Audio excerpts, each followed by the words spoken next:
RG3, you are the man. We have been waiting for 20 years for something like this. It is fun.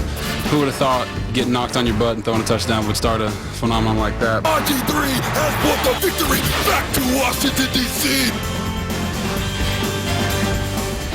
Robert Griffin III, his coach said it's only one game, but he has set the bar high. Hey, whoever you are, get out of the way. Everybody wants to see RG3, but the Rams have won the toss, and they will receive. So Sam Bradford, also a Heisman Trophy winner, will lead the Rams.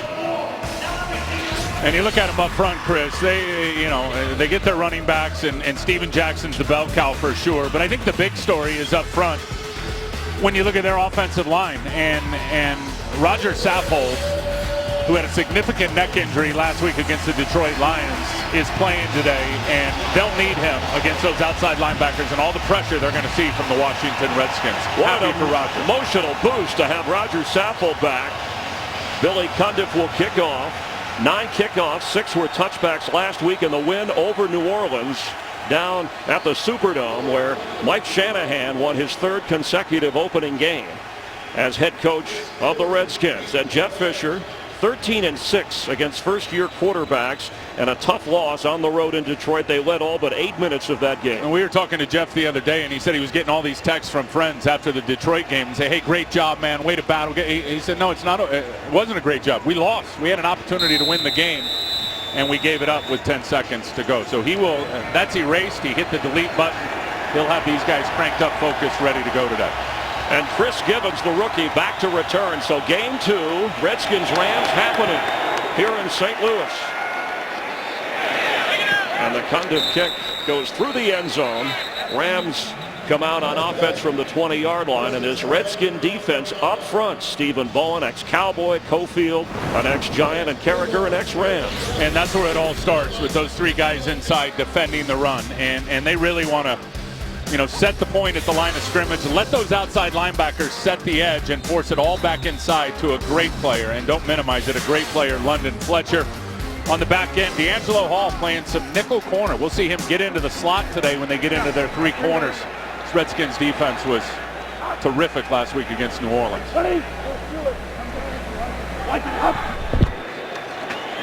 Sam Bradford's throw is complete, and that is Danny Amendola, and lost the football.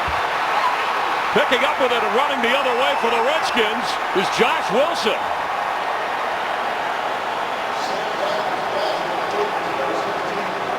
Washington with a defensive touchdown, a takeaway and score on the first play from scrimmage. Well, they knocked it out twice last week. Here's Danny Amendola. He's going to cut back inside.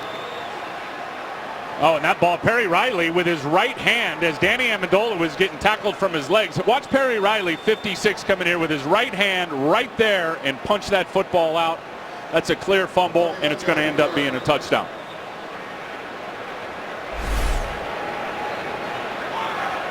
Redskin defense was all over the field last week against Drew Brees and the Saints with a couple of interceptions, a fumble and run back for Josh Wilson, and the extra point makes it 7-0.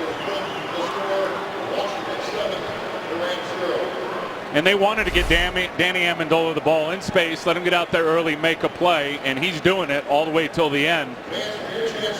Looks like London Fletcher was down on his legs tackling him, and then Perry Riley just perfect with the right hand punching the ball out. Josh Wilson picks it up and walks into the end zone basically.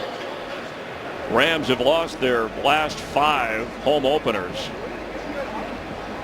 And Washington, remember, last year started 2-0, a fast start in game 2. Jim Haslett, once the coordinator and interim head coach for the Rams, running the show on the Redskin defense. And we were talking to Haslett yesterday, and I've covered a lot of games, Chris, where he's the defensive coordinator. Collectively, I don't think I've ever seen a defense on point as a group as they were last week against the New Orleans Saints. They were 61 for 61 in terms of tackling. The game's still about blocking and tackling. They defended the blockers and they made all the tackles, didn't miss one. Josh Wilson, his first career fumble return for a touchdown, his 6th career touchdown, and picked up the loose football, ran 30 yards. Robert Griffin III hasn't taken the field yet, and his team has a 7-0 lead. Isaiah Peed now back to try and return a Billy Cundiff kick. Ball off the tee, so they'll reset it. There is the Heisman Trophy winner from Baylor and ready for his second NFL game. What a crusher for the St. Louis Rams emotionally to start the game like that. And nobody feels worse than Danny Amendola.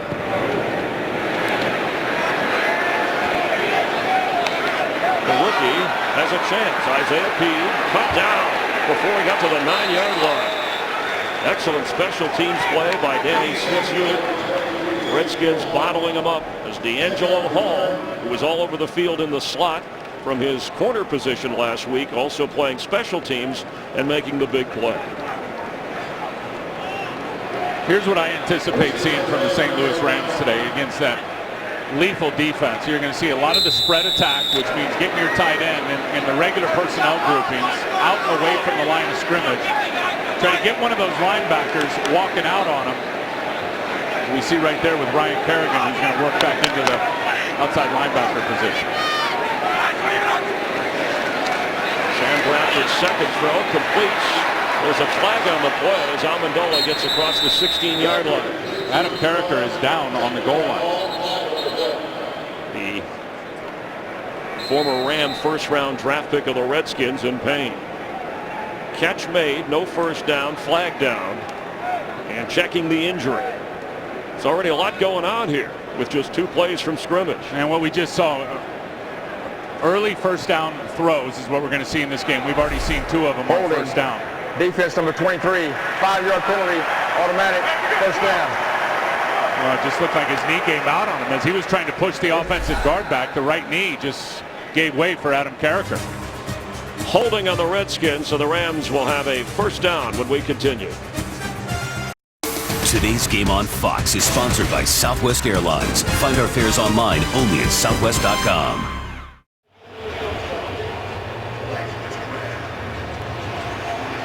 28-year-old Adam Carricker on the defensive line helped off the field, so Kedrick Golston, number 64, takes his spot up front. Rams get a first down on the hold from D'Angelo Hall, the defensive hold, as they spot the ball at the 14-yard line. Steven Jackson, the running back.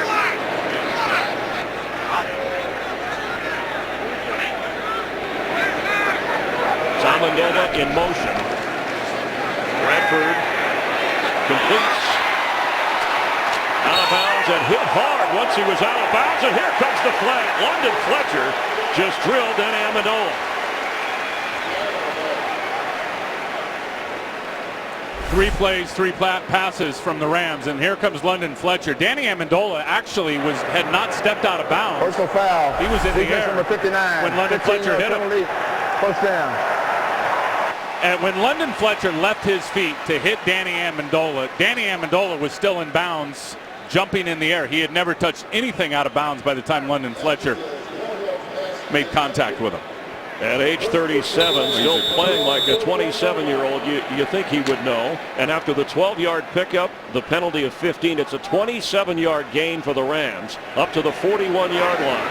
First and 10. Trailing 7-0 on a turnover.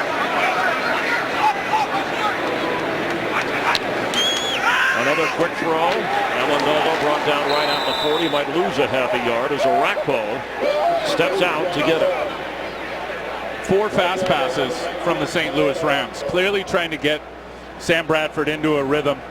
Get those defensive linemen for the Washington Redskins running a little bit. And here it's Brian Orakpo. And this is what I was talking about the spread sets. Getting that outside linebacker out in coverage.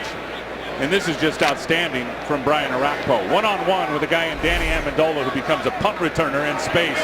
No chance to get away from Orakpo. Splitting out is Gibbons to the right. He's the speedball for the Rams.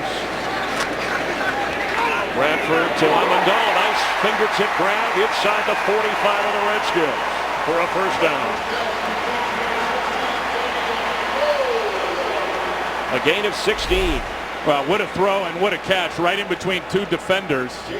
And Danny Amendola, who already lost the fumble and I know is sick over it, mentally and emotionally makes a big play. And a very nice catch to cross midfield to pick up the first down. Bradford 4 for 4, and Amendola has them all. And you can understand why they're going with the fast pass. 7 sacks last year from the Washington Redskins when they played these Rams here. They fake the run again. Bradford floats it for Gibbons. Tipped away at the last moment. An excellent defensive play by Dijon Gomes. Starting at safety for Brandon Merriweather, who the Redskins hope will be back next week. And that's another way, Chris, that you try to protect yourself from the pass rushers as you move the pocket. You get Sam Bradford using his legs, moving out on the edge. And he just took a chance to Gibbons there, who was well covered by Dijon Gomes. Those 7 sacks in their last meeting were a career high for Sam Bradford. This Brian Schottenheimer calling the offensive plays. This is the 5th straight year these two teams are playing each other. They've split so far. Lock it. Wait, 20. Pressure coming. Picked up for a moment. Bradford and completes it. Down on his knees was Danny Amendola. It'll be 3rd down. Tell me Sam Bradford is not happy to have Danny Amendola back as his security blanket. He was injured in the opener last year with the elbow, missed the entire season. Nice job by Sam seeing the inside pressure come. London Fletcher came up inside, so Sam's got to get on his horse and use his legs, get out to the edge, and that's his security blanket I was talking about there, Danny Amendola. There's Adam Carricker getting some ice on that right knee. 3rd down and 3. Wait, 20. Right. Yeah. Wait, 20. Out. Louie. Who 80? Who 80? Hut. From the 37, Sam Bradford floats, and there's Amendola with a first down. Cuts inside the 30 of Washington. They've yet to run the ball. It's called a ball control passing game, and crossing routes versus this man coverage is outstanding. You see Cedric Griffin, who just has no chance at the line of scrimmage. Danny Amendola is quick as a hiccup, and I'm telling you, if you don't get your hands on him at the line of scrimmage on those shallow crossing routes, there's no way you're going to be able to keep up with his quickness. 6 catches for 52 yards. Sam Bradford like he's running Bob Stoops' offense at Oklahoma. Steven Jackson, first run of the game for the Rams. And Jackson down the sideline to the 15.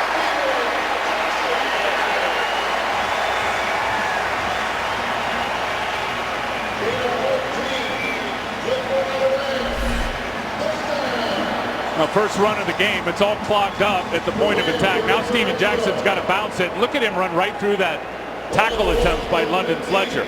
As Jimmy Haslett said, they didn't miss a tackle against New Orleans. Clearly, they've already missed one in this game. Very good game plan and in terms of the play calling so far by Brian Schottenheimer. Longest run for Jackson. He had 21 carries last week. That was a 14-yard pickup. Bradford for the end zone and Brandon Gibson. And that is a out-of-bounds catch. Josh Wilson, who picked up the fumble and ran it in for a touchdown, was back there covering with Brandon Gibson. Gibson's going to work it in and then go to the corner. That's a nice throw by Sam Bradford. There's 1 foot down. Hard to tell if the right toe was able to tap inbounds. Left foot down, right toe tap. Might be worth a challenge. Oh, that's definitely got to be a challenge. And as you know, if it's not called a touchdown, the head coach has got to throw his challenge flag. They can slow it down, freeze frame it in HD, but no challenge. Not yet. Comes a flag and 2nd down. Well, and maybe an opportunity with the flag to get a better look if you're Jeff Fisher. False start. Offense number 79. 5-yard penalty. Remains 2nd down. You got to think about challenging this. No challenge. It is on the big screen, and the fans here in St. Louis want a challenge. Let's see if any part of the left foot is on the stripe. It's in. Now the right toe, it looked like it tapped in as well. That would have been worth a challenge for sure. Enough to overturn if you take a closer look. 2nd and 15 after the Ram penalty. 3 receivers on the left side. Steven Jackson straight ahead. Tough running inside the 20. Rams' second possession on the opening kickoff, a catch and fumble by Amendola, run back by Josh Wilson, and that's how Washington has the 7-0 lead. We got 5 minutes gone here in the first quarter, and Robert Griffin III has yet to get on the field. 10 plays, 2 runs from Brian Schottenheimer, as you see the play selection right there. And you know what? This team, the Redskins, they weren't even tested last week by the Saints. In the whole game, Chris, it was 10 runs in the football game from New Orleans. From the 14, tight end Lance Kendrick splits way out to the left. Pressure. Grab, the ball's loose, and the Rams recover. Roger Saffold picks it up. Arakpo got in and forced the fumble on Bradford. And Saffold, who was taken away on a stretcher last week and suffered a neck injury and had a miraculous recovery to be at practice, is down on the field, and it looks like Arakpo is hurting as well. And Arakpo, if you remember, had a shoulder injury in training camp. Oh, I feel bad for Roger Saffold. Oh, my goodness. Arakpo's first sack of the season. Rams facing a 4th down here in St. Louis. Today's game on Fox is sponsored by Bud Light, the official beer of NFL fans. Here we go. First quarter in St. Louis. Roger Saffold being helped off the field, limping. Remember the neck injury last week. Last year a pectoral injury. And Brian Arakpo, who had his first sack of the year, over on the Redskins sideline. Got to feel awful for Roger Saffold. I mean, he can't get a break. That's just Buzzard's luck now. Field goal try of 39 yards on 4th and 16. Greg Zuerlein, the rookie from Missouri Western State. That's about 5 hours west of here. Will line up and try to get the Rams on the board. I still think that no touchdown in the end zone was worth a challenge. Zuerlein 3 for 3 when his career started last week, and this kick, he's 4 for 4. Rams drive downfield and put up 3. 9:05 remaining here in the opening quarter, and we're going to see Robert Griffin III with a 7-3 advantage. Today's game is sponsored by Lexus, introducing a stunning work of technology, the entirely new Lexus ES by AT&T, the nation's largest 4G network. AT&T, rethink possible. And by Geico, 15 minutes could save you 15% or more on car insurance. Roger Saffold injured, one of the 3 offensive linemen for the Rams who were hurt last week, and that's Brian Arakpo. Checking his shoulder. His pads are off, and you see Adam Carricker sitting next to him, who went out with a right knee injury on the Redskins defensive line. So Zuerlein kicks off with the Redskins leading 7-3 and the speedy Brandon Banks. Ball is out, and he's out of bounds right around the 20-yard line.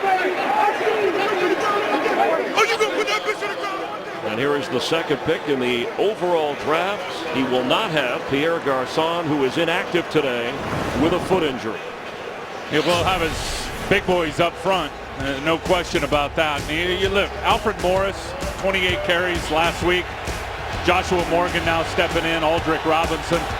I can see Fred Davis having a big day. The offensive line, though, Chris, really makes these guys go. Everyone will talk about Trent Williams, who's a fantastic talent. Will Montgomery played great at center last week against the Saints.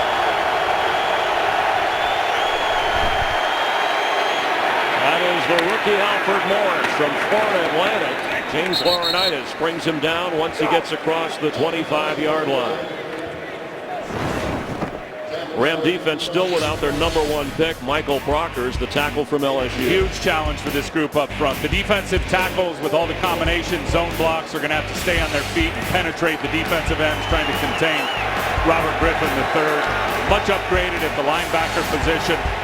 And then back in the secondary, Janoris Jenkins. I got to tell you, the rookie last week in Detroit was outstanding. They're expecting big things out of him here today. Again, it's Alfred Morris, and this time cut down right at the line of scrimmage. Janoris Jenkins, the rookie, coming from his corner spot. He's an outstanding cover man, but what I noticed in watching Janoris Jenkins in the preseason and then last week is this cat will hit you now. He will come up and thump you in run support. And anytime you're playing an offense that's really trying to get out on the edge with Robert Griffin III and their stretch play with the running back out on the outside, you're going to need your corners being part of the run game as tacklers. 3rd and 5. Roy Halou checks in.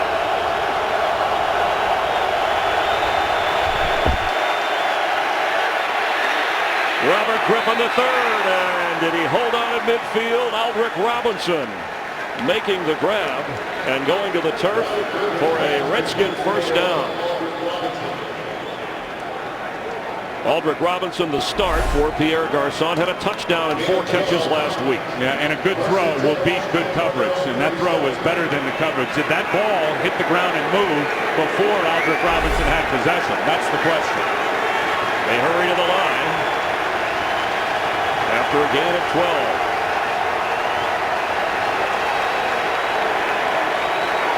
Niles ball lines up in the backfield.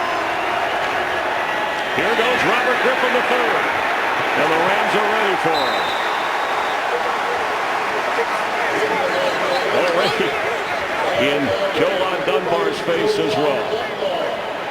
Well, we know Jolon Dunbar can run. Here he is, 58. This is a planned run by Robert Griffin III. Let's watch number 58, the outside linebacker, Jolon Dunbar, just basically have enough juice to run with a guy who is a world-class athlete and get him out of bounds on a tackle for loss. Not a sack, but a loss of 4. Brandon Banks checks in on 2nd and 14. He fakes, he flips, and completes. Fred Davis. Let's get an update on the Giants and Buccaneers and Patrick O'Neill. Well, we have another miracle at the Meadowlands. Andre Brown filling in for an injured Ahmad Bradshaw. Well, the Bucs let him score a 2-yard touchdown. Last chance for Josh Freeman trying to hit Dallas Clark. Bad pass picked off by Michael Boley. Giants outscore the Bucs in the 4th, 25-7. Chris and Tim, incredible game. It's 3rd and 8 with 5 defensive backs.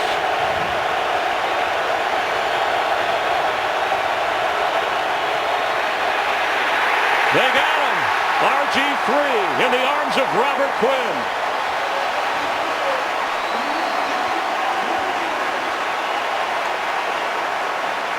I want you to watch the handwork of Robert Quinn as he comes around the corner on Trent Williams. Watch number 94 get the hands down, whap right there. Then the ability to dip that shoulder and turn the corner and get on Robert Griffin basically by the time he hit the last step in his drop. Really impressive. And they'll need that speed out on the edge when you're trying to defend RG3.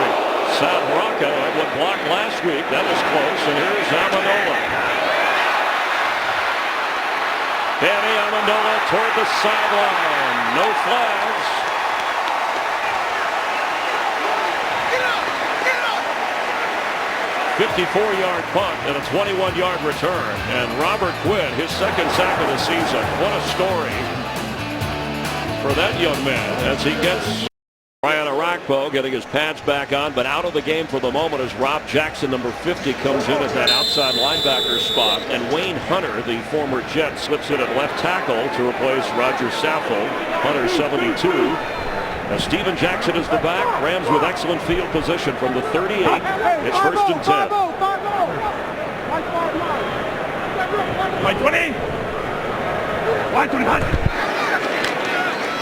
Sam Bradford is on the move and throws it out of bounds. Let's check in again with Patrick O'Neill for another update.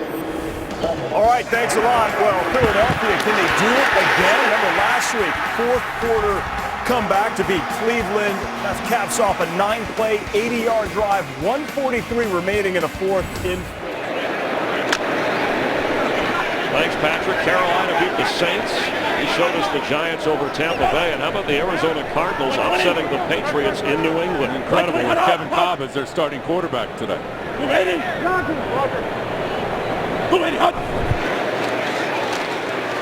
Bradford's throw, and guess who? Short of the first down, but Danny Amendola just short of the 45-yard line. It'll bring up 3rd down. And Sam Bradford knows they've got to be in the 3rd and manageables today. You get into the 3rd and longs, and we'll consider 3rd and long, 3rd and 6 plus. That's when guys like Brian Arakpo who's coming back in the game can pin their ears back and really rush the passer. You get in the third and manageables, 3rd and 6 or less, your whole playbook's open. They were in 3rd and 6 plus last week, Chris, 7 times against the Detroit Lions. They only converted 1 of those third downs. Only 2 rushing attempts today. Daryl Richardson, number 26, the rookie from Abilene Christian, checks into the game. On 3rd and 2, the flip toward the sideline. It is Richardson. That does not look like a favorable spot. And I thought at first glance that he had enough to get the first down. It looked like the ball was to where the ball is when he goes out of bounds. And it looked like he had the ball up over the first down marker. No hesitation here on 4th and short. The punting team for Jeff Fisher. His rookie place kicker, Greg Zerline, has been terrific. So is his rookie punter, whose first snap in the NFL. He had difficult handling, but got the kickoff. Did a nice job last week. Hecker, a quarterback in high school, capable of throwing the football. He's a punter first. Brandon Banks watches it go into the end zone. Robert Griffin III, after the 53-yard punt, will take over at the 20. Play to Richardson, looked like a bad spot. That was an awful spot. Daryl Richardson clearly before anything touched out of bounds. That ball, even his body, was past the first down line. 1st and 10 Redskins.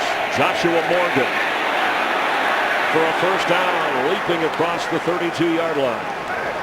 Robert Quinn, who was in on the play, and I mentioned after the sack, a terrific story, Tim. Robert Quinn, who was a first-round draft pick out of North Carolina last year, as a teenager, was having blackouts. Found out he was suffering from a brain tumor. Yeah, and finally, when he blacked out for the umpteenth time, he said it was time to check out and go check it out. And he was in surgery the next couple of days, having brain surgery. And how about the story that he's still out there playing with part of that tumor in his brain? Incredible. Alfred Morris carries. Chris Long on the play, and Robert Quinn, the doctors told him, forget about playing football. You could be brain dead. It's that serious. But after surgery and the proper medical attention and alert parents, he is healthy and thankfully said, I know, I count my blessing every day that somebody up there is looking out for me. Yeah, really a medical miracle. As you said, from should have been brain dead to you'll never play sports to getting cleared and then going back to wrestle. This guy was an outstanding wrestler. I think that's a huge part of his mental toughness and resolve. On 2nd down 7 from just short of the Redskin 35, Robert Griffin is on the run and has to get rid of it. Excellent pressure from the Rams. Jolan Dunbar came in on him, and he's doing some talking out there. Well, and they're keeping him in the pocket. We've already seen 1 sack by Robert Quinn, getting a little chippy out there where Robert Griffin was in the pocket. Here they're able to pin him in there as well. And Chris Long, watch the bull rush, the power rush by Chris Long to get push. So now, as the edge pressure comes, there's nowhere for Robert Griffin to step up. A flag thrown at the 20. Intentional grounding, 10-yard penalty, loss of down, 3rd down. Rams were arguing on that last throw that he was not out. Well, if you're going to throw the ball away inside the pocket, which he is here, and the pocket's tackle to tackle, there's got to be a receiver in the vicinity. It doesn't have to get back to the line of scrimmage like it does when you're outside the pocket, but there's got to be a wideout in the vicinity. There's nobody there, and then, yeah, nobody even close. So Jeff Fisher's defensive game plan on 3rd and 17 seems to have RG3 a bit off his game early. I think we've seen a little bit of everything from Jeff Fisher, Chris. We've seen 3-man lines, dropping 8 guys back. We've seen pressure, sending 5, sending 6. See what he does here.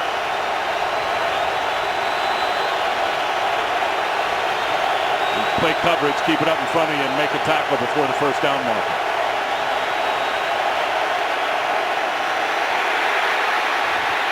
Robert Griffin III on the run. He'll keep and go out of bounds across the 35-yard line, falling and sliding. And here comes a flag. And there's some pushing and shoving going on. That flag is unbelievably late. Mike Shanahan in the middle of that. At age 60, he's, I'm sure, saying, respect your elders. And they couldn't be throwing the flag on Robert Griffin because he was out of bounds and slid on his own. It came unbelievably late from the official. And Jeff Fisher knows it. I mean, Robert Griffin was already down on the sideline. The scrum started, and then the official came from way back on the defense and threw the flag. Personal foul. Defense. Laid it out of bounds. 15-yard penalty. Automatic. First down. All right, our referee is Wayne Elliott. He did not give a number.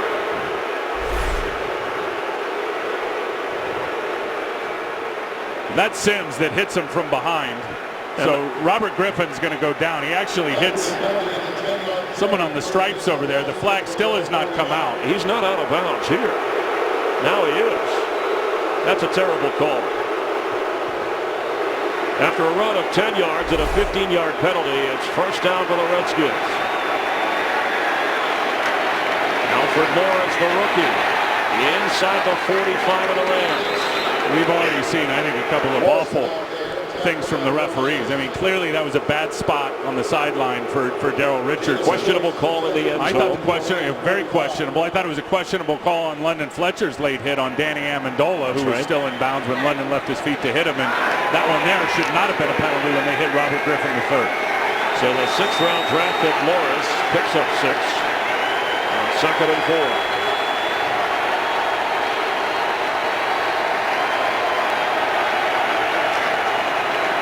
Morris again with a lot of room down the sideline, inside the 25, down to the 20.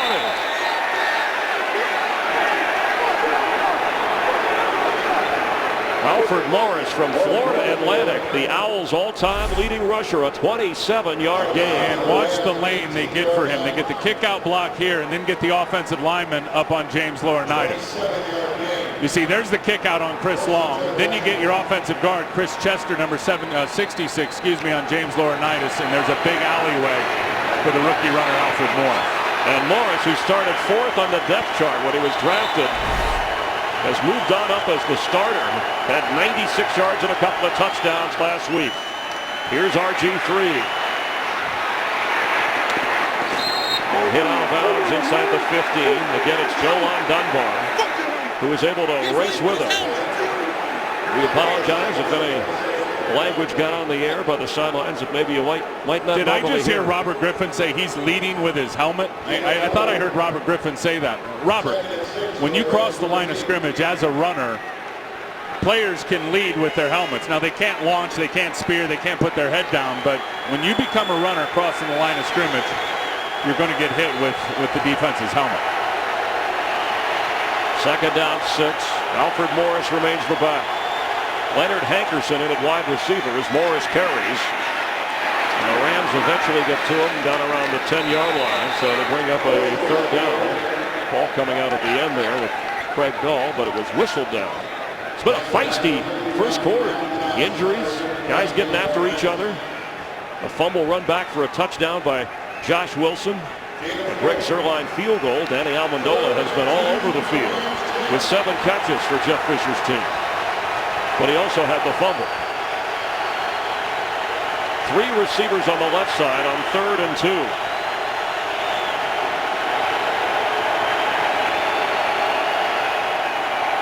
Pass knocked incomplete.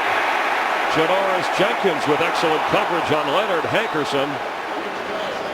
And there's a flag back at the 16-yard line. And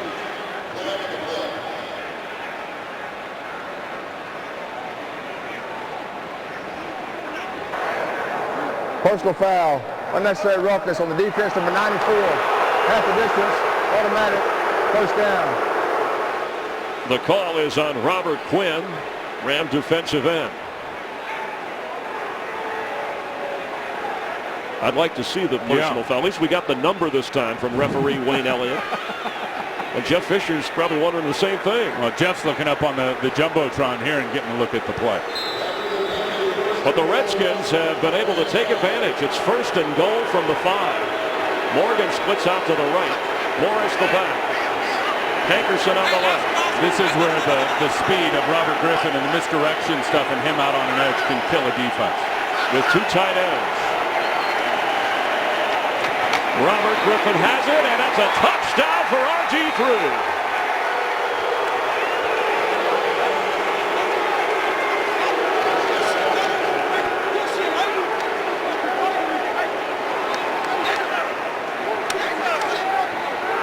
His first career rushing touchdown after he had such a spectacular debut last week, throwing a couple of touchdown passes. And his speed just kills you on the edge. And Cortland Finnegan gets held big time there by Niles Paul. But the speed of Robert Griffin III, once he gets you outflanked and creates any type of leverage for himself, he just got too much juice. You're not going to stay with him. Very good play call. Billy Cundiff with the extra points. RG3 as good as advertised when it came time to get it into the end zone. Ram fans upset with the penalties on this drive. As the rookie from Baylor, 6'2", 215, takes it in. You know, it's funny, he was telling us the ball, he likes to run, but the ball travels faster and farther through the air. Actually, his favorite play, and as you said, he loves to run, but he loves the play action stuff. And you got to get your run game going. You got to get the defense thinking run, and then he's very good with those fakes, and then loves to turn around and pop it to his wide receivers with his arm. Well, you like the Ram offensive approach so far, Tim? I do. I think it's the way you do it. I think you got to keep the Redskins off balance. I think you got to spread them out. I think you got to go fast pass with Sam Bradford. You got to keep him upright and healthy, especially now, Chris, with Roger Saffold out of the game. If there's one thing we know the Redskins can do is they can send pressure from everywhere with those outside linebackers and those inside linebackers. So I expect more of the same. It's going to be run, spread him out, fast pass for Sam Bradford to keep him out of harm's way. And the Rams trailing by 11 points, and it happened in a hurry. Obviously the touchdown after the fumble, but then Robert Griffin III being able to add to that. Well, I think the Rams are playing hard for sure, and the wave of emotion has not kept them down like historically it would have. But I also think they've missed some opportunities. The challenge in the end zone that I thought they should have challenged, and certainly the bad spot by the official. Billy Cundiff boots it. Isaiah Peed will fumble it, but down it. So the Ram offense at the 20. That was an 80-yard drive covering 10 plays in just over 4 minutes. And they're still pushing and shoving down there. Yeah, and 2 personal fouls kept it going on the drive. The late hit on Robert Griffin III, and then the personal foul on Robert Quinn down near the goal line. The new AP rankings coming out Saturday. College football on Fox. We hope you join us. Kick it off with the Fox College Saturday pregame show. Then a couple of unbeaten teams clash. 15th ranked Kansas State in Norman to take on the Oklahoma Sooners, where Sam Bradford used to play. 6th ranked, it's the Big 12 opener for both teams. 7 Eastern, 4 Pacific on Fox. 19 seconds to go in the opening quarter. Steven Jackson carries, fighting hard for a Ram first down. And that should bring an end to the opening quarter.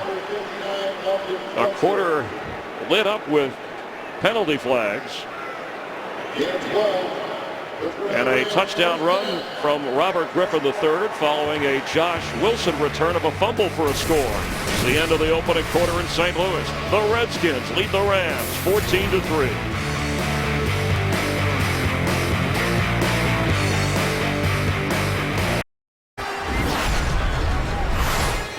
Starting the second quarter, the Rams trailing 14-3, 1st and 10 from their own 32-yard line.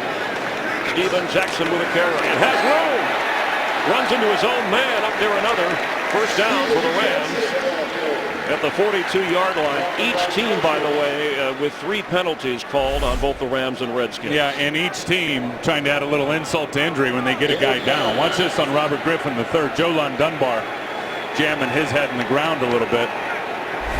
Rams are going with a quick hurry-up, no huddle as they get to the line on 2nd and 1. We left, even Illinois. Boy, they are having a lot of success, not a lot of opportunity or not a lot of attempts, but they are running the ball well against the Redskins. Here comes a flag. And that kills you on 2nd and 1. Ball start. Offense number 62. 5-yard penalty. Remains 2nd down. One of the dangers of trying to run the no huddle when you have an offensive line that's been reshuffled. That was on the veteran Harvey Dahl. who was not part of the reshuffling. No excuse. The one mainstay. They practiced that all week. There's no excuse for that. Scott Wells, the Pro Bowl center, injured last week. That's why Rob Turner had to step into his spot. Second down, 6.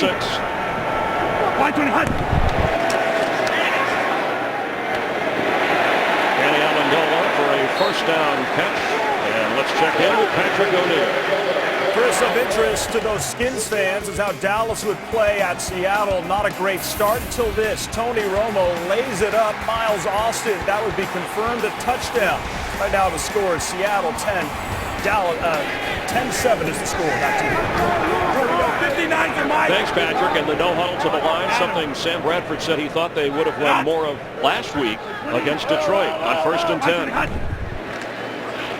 Jackson met there for maybe a 1-yard loss. Ryan Kerrigan making the tackle. Well, I love the no huddle for a variety of reasons, to be honest with you. Number one, it gets the quarterback into a rhythm. Number two, it really sterilizes the defensive coordinator and all of his scheme calls, and we know there's a lot of scheme with the Washington Redskins. And thirdly, it gets these pass rushers breathing hard and gets them tired. 2nd and 11. Like 20. Like 20. Bradford's pass, he was hit as he released it, incomplete, and Stephen Bowen applying the pressure. And that's about the longest Sam Bradford, when in the pocket, has held the ball. I mean, that ball's been coming out in about 2 seconds, and Stephen Bowen just destroys Quinn Ojanaka here, number 72. And look at that power. Oh, my goodness. He just fakes outside. Now, Quinn Ojanaka just got back. He was cut in training camp, and he just got bulldozed by Stephen Bowen. 59 is the Mike. A 3rd down test for Bradford, who said we've got answers for every defensive strategy they throw at us.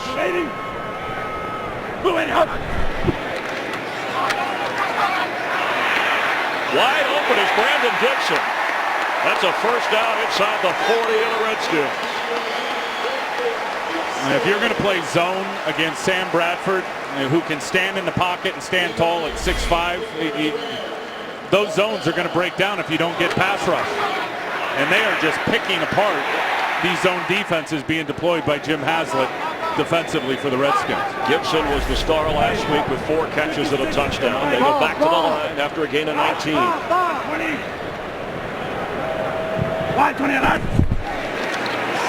Bradford for Amendola, incomplete. And London Fletcher had a shot at the deflection, but he was zeroing in on the receiver. Well, you just knew it was a matter of time. As I was just talking about all the zone defenses and just rushing 4 guys, that Jim Haslett was going to dial up some pressure. And that time, I think it was just great anticipation, thinking that Sam Bradford was going to try to move out of the pocket, and they sent the safety off the edge to John Gomes. Bradford had to get rid of the ball. Rams keeping it away from the Redskin offense.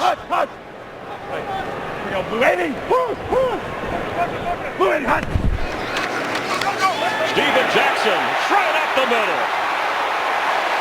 All the way down to the 17 of Washington.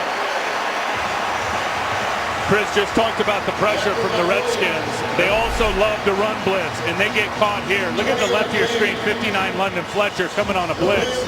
Runs right by Steven Jackson. There's a gaping hole because of the blitz for Steven to pick up another big chunk of yards. And when you said that was a 20-yard gain, when you told Jeff Fisher, you know Jim Haslett, he's going to bring it, Fisher smiled and said, bring it. Bring it. We got answers. So far, they've had some answers. Daryl Richardson, the rookie, checks in on 1st and 10. Lock it. Move it. Pass behind the receiver and incomplete. It was for the rookie, Brian Quick. At 6'3", the 2nd-round draft choice from Appalachian State, a big target for Bradford. And this is the area of the field. Jimmy Haslett will bring pressure all over the place, but especially when they get their backs to the wall. You know, down in their own territory when the opponent's in the red zone. He loves to dial up quick pressures to make the quarterback get rid of the ball quick. 10th play of this drive for the Rams.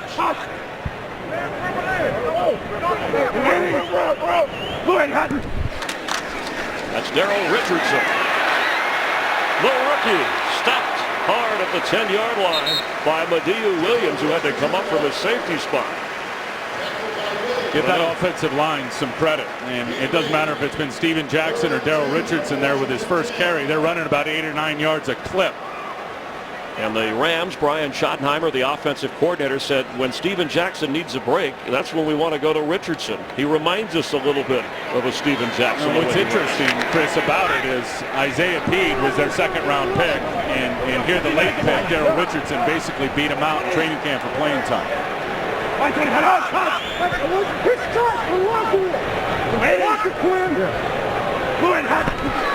On third down, Bradford's throw is caught for a first down, knocked out inside the 5. Danny Amendola.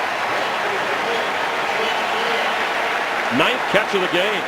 I just don't know how you cover Danny Amendola in a short area. He is a Wes Welker clone. Watch this little out route he's going to run on D'Angelo Hall. Now D'Angelo's got his eyes peeking in the backfield because they're in a form of zone defense. But Danny Amendola, when he sticks that foot in the ground and makes his break, not a lot of guys with those quicks that can stay up with him. First and goal from the 4. Steven Jackson back in. Rams trailing by 11. That's Gibson in motion. Steven Jackson. And no. To the goal line. DeJon Gomes up from the safety spot to make sure that that 6'2" frame of Jackson didn't lunge forward anymore.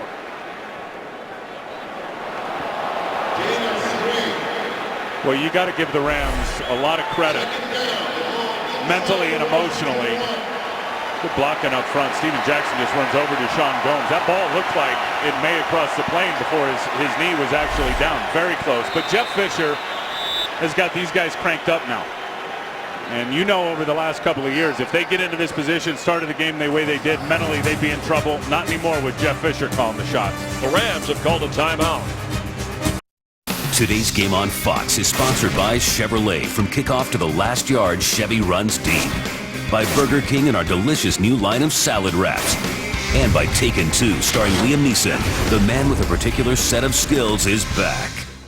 13th play of this drive for the Rams. 6 runs, 6 throws, trailing by 11 here in the second quarter. Lance Kendricks, the tight end, has not been targeted yet. He's lined up at the left side. Steven Jackson, still no signal. That ball's out. Came out as he went forward. Rams have already lost 1 fumble in this game. That one returned for a touchdown by Josh Wilson. Kerrigan came up with the football. And it does belong to the Redskins.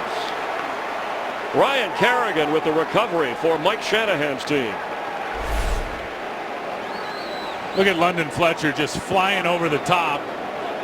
Oh no, his left elbow's down. That's not a fumble. Left elbow is down by Steven Jackson. That is not a fumble. Jeff Fisher hesitant to challenge. He's still got that ball in his arm. Here comes the flag from Jeff Fisher. You got to challenge that one. Absolutely.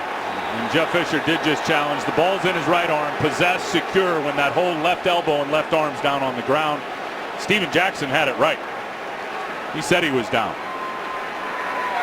It was 2nd and goal after Jackson ran it inside the 1. Yeah, he was clearly down before that ball started to move and come loose. Ruled a fumble on the field. Recovery Ryan Kerrigan. Previous play is under review. It's worth pointing out that there are opportunities for the Rams to challenge here. Reviewing the fumble ruled on the field, but every turnover is reviewed automatically by officials. Well, really a bunch of errors here by the head coach Jeff Fisher, which is uncommon. Number one, you said it, turnovers are automatically reviewed.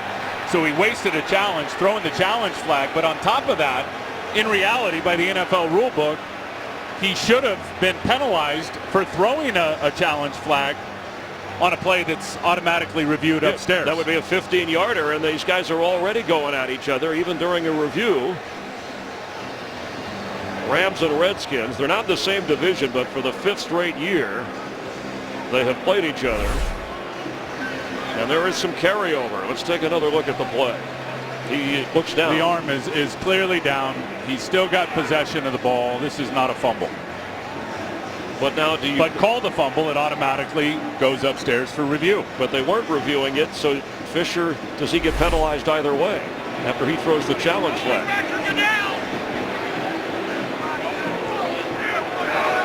Like I said, I think it's a multitude of errors, both from the officials and from Coach Fisher, which is very unusual for him. You got a fired up crowd. You got two hungry teams.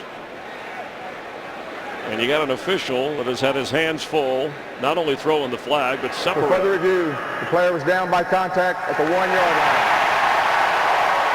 He put 9:03 back on the clock. Clock will wind on the radio. Be second down. Well, if the goal is to get it right. And you know what? These guys, these replacement guys, are doing the best that they can, but that's how complicated the NFL rules can be in trying to make decisions in a matter of seconds. I don't think they got any chance consistently to get it right like they need to. So it is 3rd and goal. Rams keep the football, and Mike Shanahan doesn't like that after he saw Ryan Kerrigan come out of there with the football. He might be arguing what you said, that you challenge something that's not challengeable, you get a 15-yard penalty, and that would take the Rams back to the 16-yard line. And I think that's what they're talking about right now. The referees are huddling up. And there are folks here that are consulting with these guys to make sure they get it right on the sideline. Guys that know the rule book in and out. Howard Slavin, the replay maven. And that's what Mike Shanahan's yelling. He threw his flag. But if it's an error by the official, or at least an incorrect call. Number 60 has reported eligible. So Ty and Secchi comes in, backup tackle. And He threw it. What are you doing? We all saw it. That's what Mike said. 14th play of this drive, and a little added drama. Now we got the officials signaling timeout down here on the sideline. The crowd was antsy. They were making sure it's 3rd down. We had a play in the Arizona-Seattle game last week where they lost track of downs. None of that would have ever happened if they would have just immediately gone upstairs to review like they're supposed to on a turnover. 3rd and goal. Steven Jackson. No signal. No fumble. Steven Jackson is out of there with his arms up. He just spiked the football in frustration. Be careful you don't get an unsportsmanlike conduct penalty. And here comes the flag. Man, oh man. Unsportsmanlike conduct. Offense number 39. 15-yard penalty. 4th down.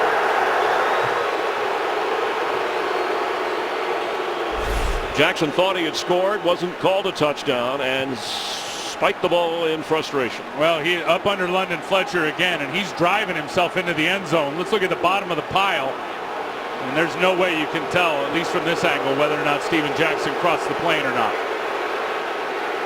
Now there, the ball is across the plane, and his knees were not down. And I think the last surge by the Redskins, look at the ball. But if you're Steven Jackson, spiking the football is the last thing you want to do. Cost your team yardage. Well, not just yardage, the opportunity for points. Now they got to settle for 3. How long have we been talking about the Rams for? It seems like years now. They got to get touchdowns, not field goals, when they get down in scoring position. 33-yard field goal try. The rookie Greg Zuerlein, who has not missed this year, 4 out of 4. And he's perfect once again. The crowd is upset, and so is Steven Jackson. Rams only get 3 on a close call at the goal line. The Redskins leading in St. Louis 14-6. Today's game on Fox is sponsored by Chevrolet. From kickoff to the last yard, Chevy runs deep. Along with Tim Ryan, Chris Myers, and hope you're enjoying the NFL on Fox. Jeff Fisher and Mike Shanahan have had their hands full with some feisty teams and some officiating. 5 penalties on the Rams, 3 on the Redskins. A couple of turnovers by the Rams, and they trail 14-6.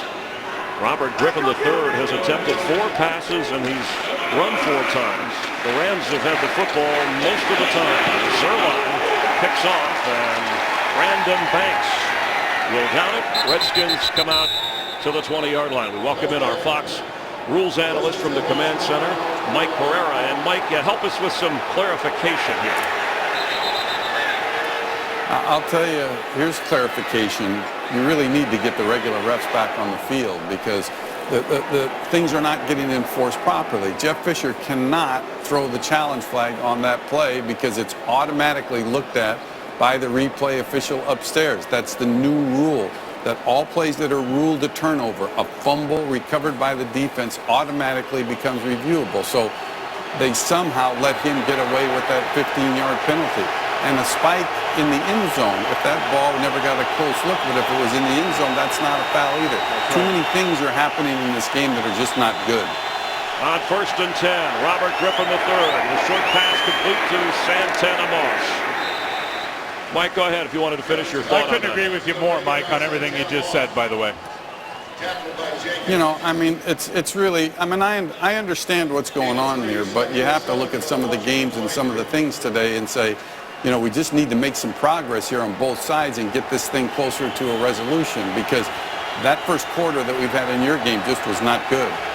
Mike, I want to ask you, if Fisher doesn't see them reviewing the turnover, does he have an option? But let's run this on 2nd down.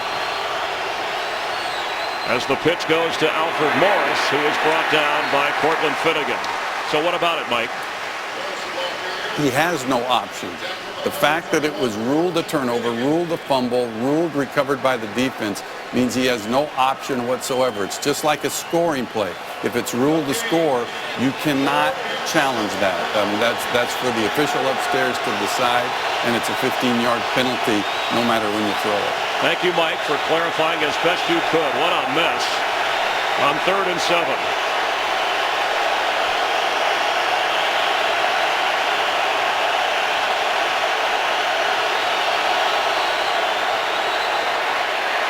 Robert Griffin III floats one short underneath to Joshua Morgan, who does a nice job to get the Redskin first down. The athleticism of Robert Griffin III, just so nonchalantly. Chris Long was right behind him. I mean, reaching, grabbing cloth by his fingernail, trying to get on Robert Griffin III. As you watch here, Long's going to run the corner and does a great job. They're trying to keep Griffin in the pocket. But watch as he reaches out, and it looks like he just got a finger on him, and Robert, because he's got such outstanding skills and quickness, doesn't even think about the guy behind him trying to bring him down and unloads the ball for a first down. He has a touchdown run in this game. He's set to throw and going deep down the middle of the field, and he's got him. Leonard Hankerson for a Redskin touchdown. No Griffining, but he threw a beautiful pass for 68 yards and a score.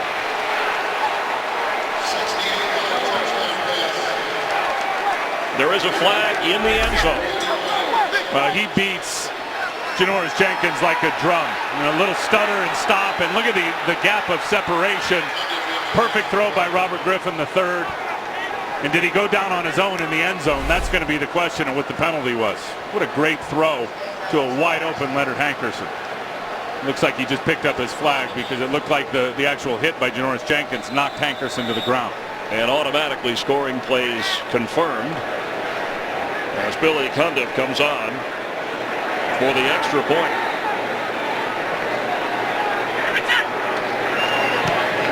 And now it's 21-6 Washington. For Hankerson, his first career touchdown reception. That's the 3rd career touchdown toss for Griffin III.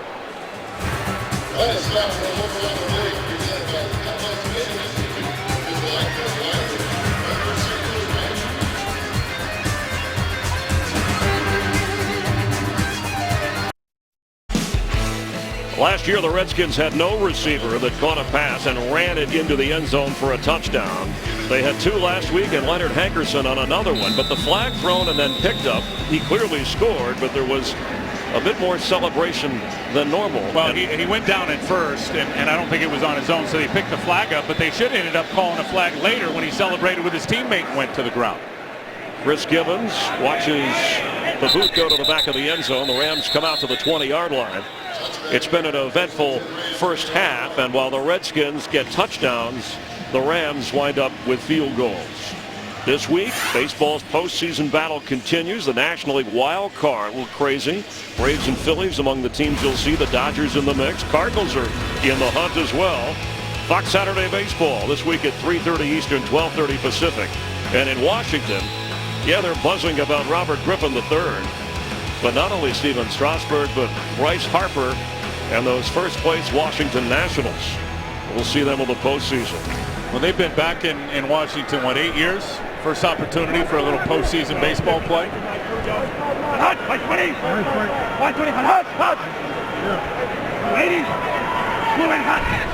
Darrell Richardson the back. Bradford fakes to him. And down the middle, he's got wide open, is Danny Amendola. And he's still going. All the way inside the 25 of Washington.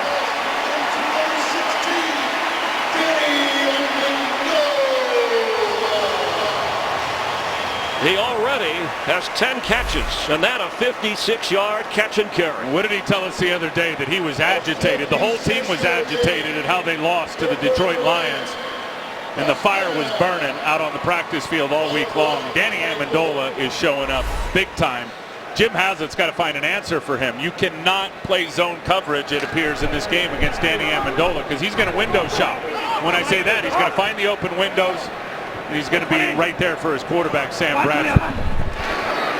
Richardson carries. Redskins are right there for him. Rob Jackson, who came in for Arakpo, who was out for a while and then came back. Redskins playing without Adam Carricker up front, who suffered the knee injury. And the Rams on the offensive line are missing Roger Saffold, who went down with an injury. Well, I got to give the offensive line some credit. And I thought they played well last week against the Lions. This is a whole different animal with this 3-down, 4 linebacker front they're playing against. 69 there, Quinn Ojanaka. He was just brought back. He's having a heck of a game in the run blocking. Amendola with his first 100-yard receiving game in his career. On 2nd and 10, Richardson comes out to the left as a receiver. They spread him out. Bradford's throw. That's another catch for Danny Amendola. Very much like Wes Welker. You mentioned they went to Texas Tech, the same college, but not at the same time. And they communicate to each other. And he told us, Welker, I studied his videotape when he was at Tech. And then I watched him closely, and we meet up in the offseason and often discuss this position. Yeah, he still watches them now, even Wes Welker as a pro. A lot of similarities with those two guys in terms of their quickness in and out of their short to intermediate routes.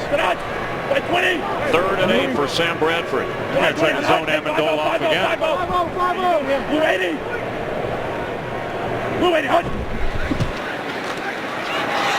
Middle of the field, that's a first down catch inside the 10. Lance Kendricks with his first grab of the game. Well, I said it earlier, Chris. He had not even been targeted in this game, Lance Kendricks, and they get no hands on him. I mean, nothing on a tight end. You give a tight end who's lined up as the end man on the line of scrimmage a free release, which means you don't hit him at all. He just ran right to the middle part of that open zone, that void, and Sam Bradford found him pitch and catch. 14-yard gain, 1st and goal for the Rams at the 8-yard line. They've been down this road before. Richardson carries. Straight ahead, gets inside the 5-yard line. Since Steven Jackson spiked the football in anger and had the Rams penalized, he has not been back to run the football. Well, they've got to get touchdowns here now, and they've been down here already a few times. Red zone, they were brutal last year. They only penetrated it once last week in terms of being down inside the 20. This has got to end up being a touchdown for them, and I'm sure the Washington Redskins are going to put 2 guys on Danny Amendola, which is going to leave somebody else open one-on-one. Gun! 280!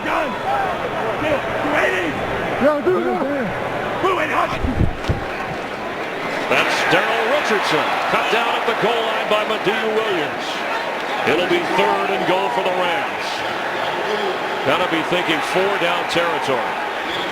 D'Angelo Hall's been fighting with everybody in the first 2 quarters of this game. See, that's what happens when you get moved into, you play corner and you get closer to the line of scrimmage.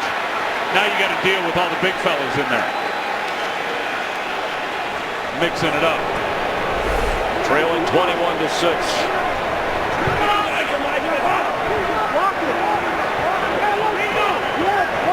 Got this if they want it. Bradford, end zone, caught, and yes, touchdown Rams. It's Danny Amendola. Who else?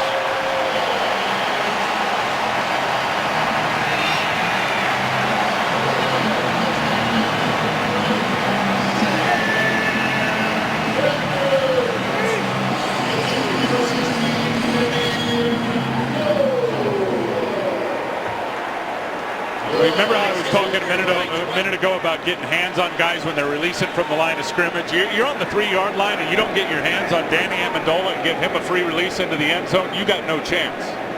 A career high 12 catches now and 133 total receiving yards. That 12 equals his career high. Remember, he lost that fumble that Josh Wilson ran back on the first play from scrimmage for the Rams. That gave Washington the 7-0 lead. I love the way after that fumble on the first play, they just kept feeding him, kept giving him the ball. He's one of those guys who wants it every time. Zerline with the extra point, the rookie punter, the holder, and everything goes smoothly there. So Sam Bradford with the touchdown toss, and Jeff Fisher's Rams trail 21-13.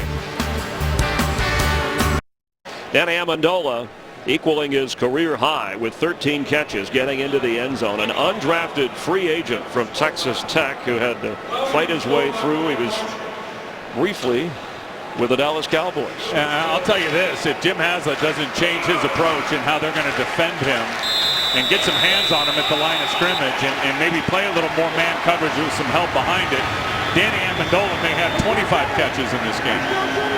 And his catches, in case you're wondering, the Ram record, Tom Fears with 18 catches in one game. As Zerline kicks off, Brandon Marshall, the NFL record, with 21 receptions in one game. We haven't hit the half yet. We're under the 2-minute warning. And Amendola already has a dozen catches. Coming up on the Visa halftime report, the guys will have all the highlights from around the league.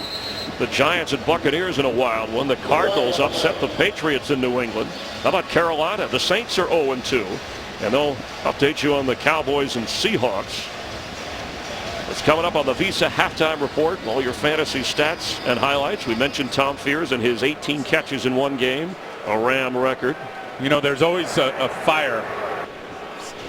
There's a flag down. Burning in Danny Amendola. But after that fumble, I think that fire got stoked. And Sam Bradford having a smooth game, 15 of 21. As you said, kept getting the ball to him. Well, I love the plan. I mean, it is all about fast pass, getting it out in about 2.5 seconds for Sam Bradford, and it's being executed perfectly versus all the zone coverage he's seen.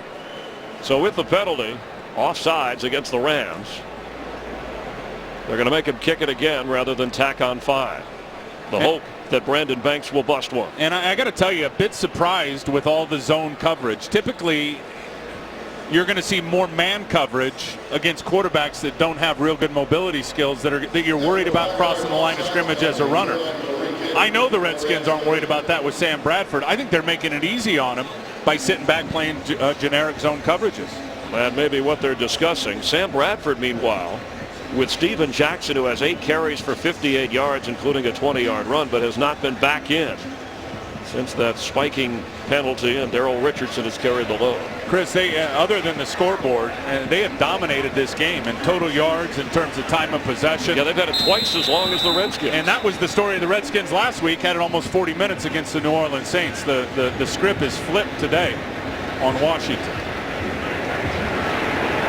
Zerline, after the penalty, backs him up. This time Banks will have a chance to return. And the Rams special teams bring him down just across the 20-yard line. That was a good move by Bradley Fletcher to keep Banks from gaining any more yardage. All 3 timeouts for Washington. They gave out mustaches. Jeff Fisher has been nominated by the American Mustache Institute. And yes, Tim, there really is one there is. For the Robert Goulet Award. Because he said Jeff Fisher told us he hadn't shaved since high school, that mustache. So all the fans got a free Jeff Fisher mustache to wear to the game. Peppered with a little gray. He said, I'm here to talk about the Redskins. Yeah, I think he was a bit embarrassed by that, actually. On first down, Robert Griffin completes the pass to Henderson, who had the touchdown catch of 68 yards moments ago. Robert Griffin III, he wears that sleeve. Now, he said the glove, he always wore the glove because in the 7th grade, on one hand, he was a fan of Michael Jackson, the entertainer, but he had an injury and wore that sleeve. And even after the injury healed, he liked the one sleeve look. And well, it's cooking now. It's cooking because my son's a high school football player in California out on the West Coast. And every Friday night when there's games, there's at least, I don't know, 8 to 10 kids that are wearing the RG3 sleeve on their arm. On 2nd and 10, they run the screen to Ron Halou.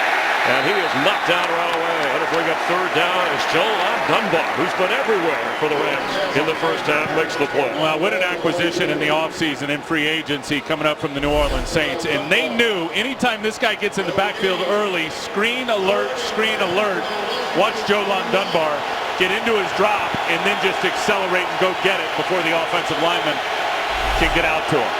Really impressive. It's 3rd and 10. It's a lot easier to defend a play, Chris, if you anticipate what's coming at you. I know that he anticipated the screen now.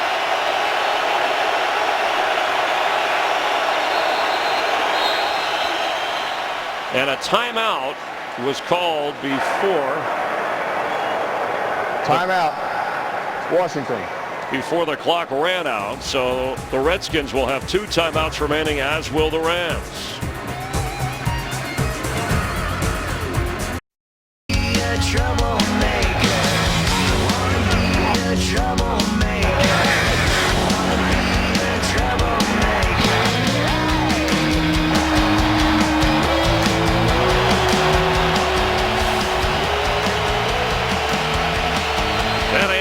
With a touchdown catch, but a 3rd down for Robert Griffin III.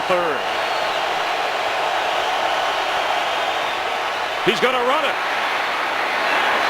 A 1st down across the 35-yard line.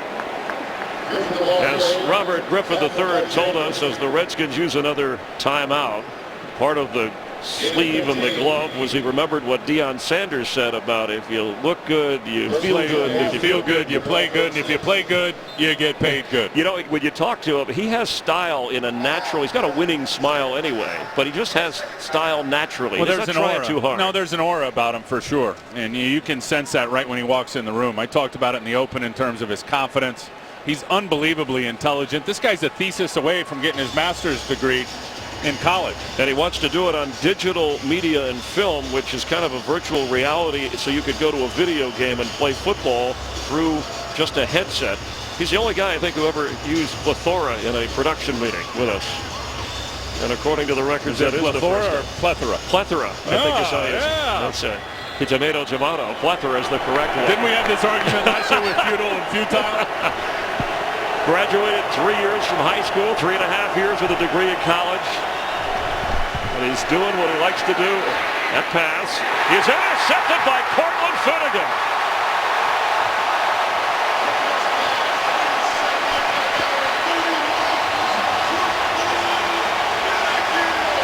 Great pick by Cortland Finnegan, but I'm going to tell you right now, I'm going to give the credit to Chris Long. Chris Long is having a whale of a game with his power. He's just not pressing the edge.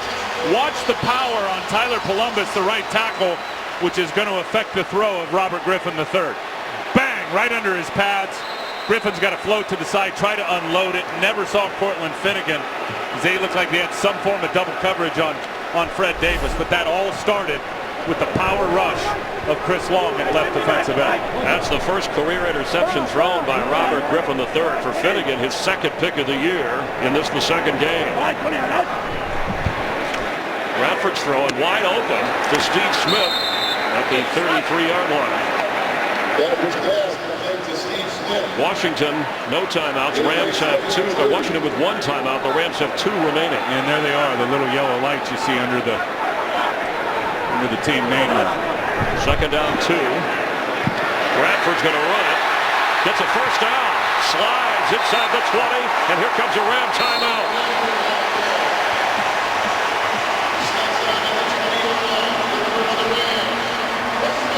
First and 10 Rams after a 12-yard gain. Let's get an update with Patrick O'Neill. All right, Chris, let's go to Heinz Field, and Ben Roethlisberger hitting his old friend Heath Miller, 1-yard touchdown, and the Steelers up on the Jets 13-10, 44 seconds until halftime. Chris and Tim. Thanks, Patrick. One timeout for each of these teams, and that turnover by the Redskins, by the way, last week they were turnover free in their win against the Saints, and that snapped a string of 30 consecutive games in which Washington had turned the ball over at least once or more, and it puts the Rams in excellent position here as Brian Schottenheimer has a fresh set of downs and 18 seconds to work with plus the timeout.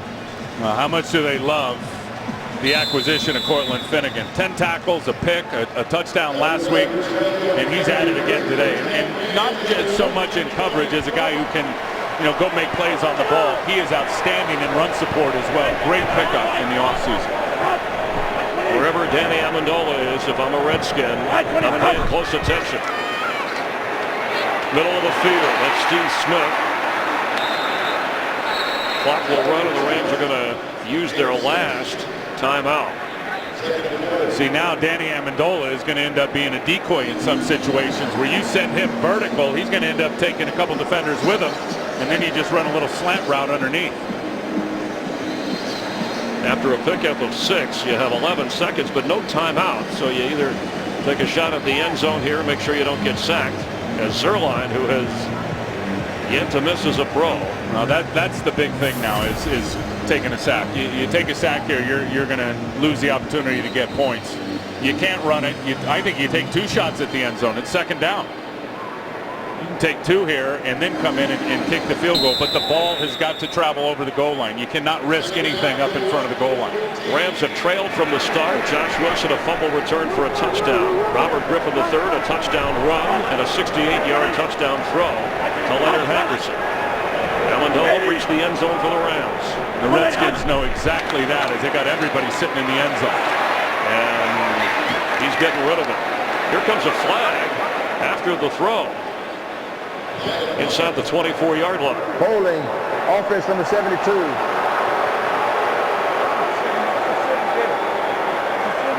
Wayne Hunter,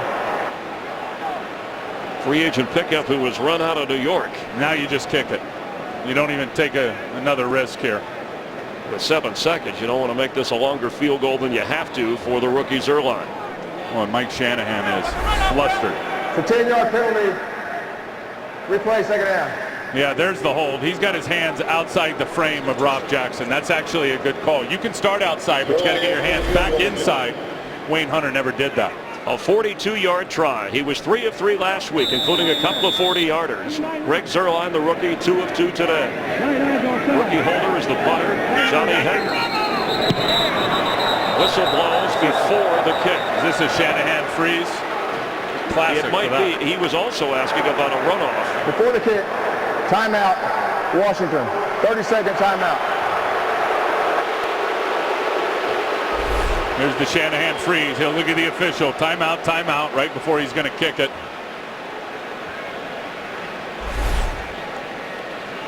Seven seconds remain. Zerline, a terrific story that Jeff Fisher said he'll set an NFL record one day. And if we get a chance to try a 65-yarder somewhere down the line, we will with him.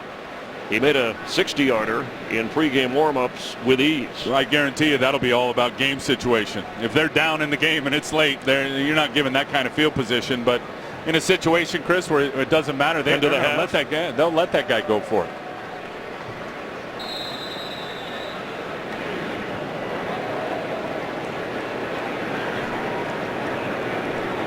A 42-yard try after the timeout to get the Rams a little bit closer.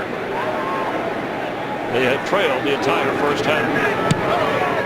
The kick. He got it. He worked it in there.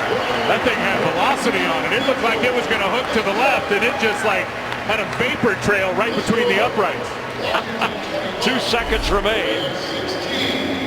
We are told that the sound when he kicks the football, the sound is so different than what you hear from most kickers. How strong his leg is and how violently his foot beats the football.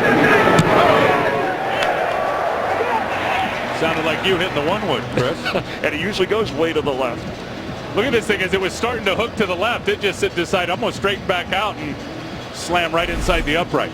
So in a first half filled with some officiating inconsistency, I'll be polite.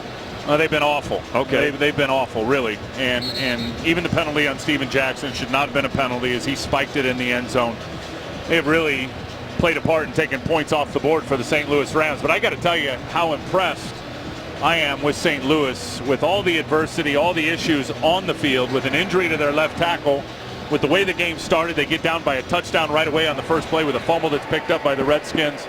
And they have done nothing but battle themselves right back into this game. And Robert Griffin III, despite the interception, has been impressive as well, having Jeff Fisher throw a lot of different defenses at him, having run for a touchdown and thrown for one. And this should end the half. As Banks picks it up and downs it. Redskins will get the football to start the second half.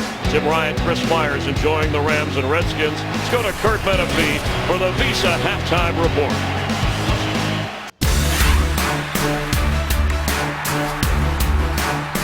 It's time to get back to football With NFL on Fox.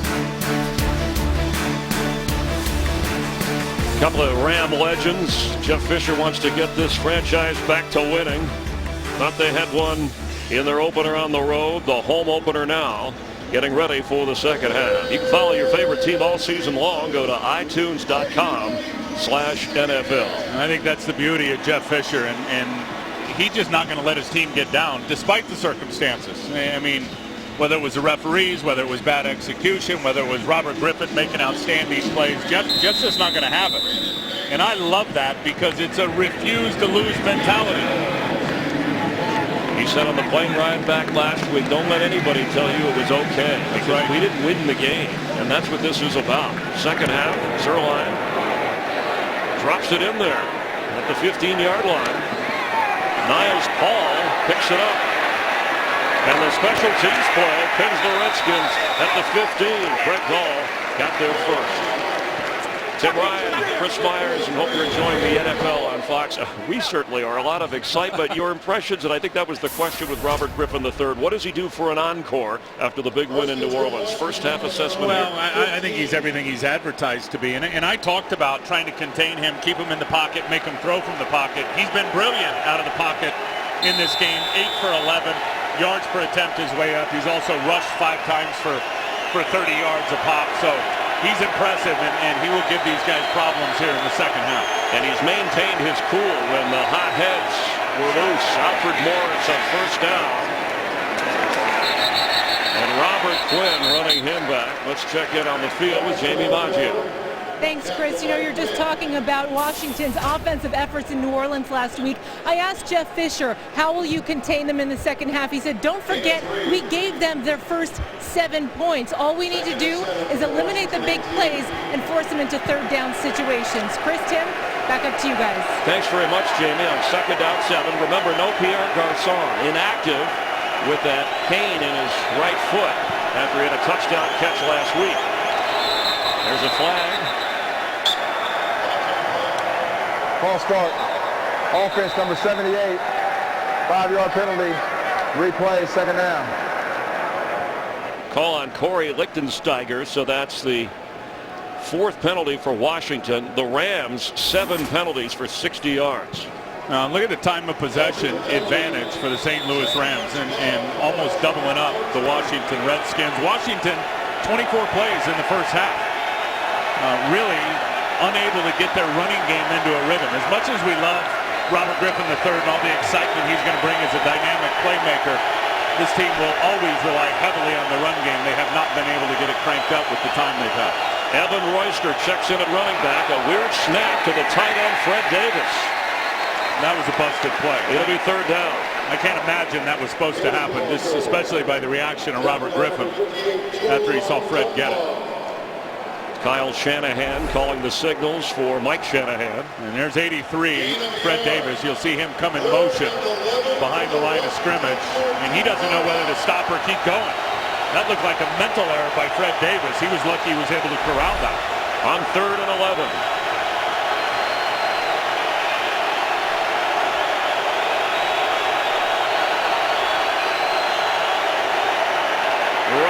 in the third.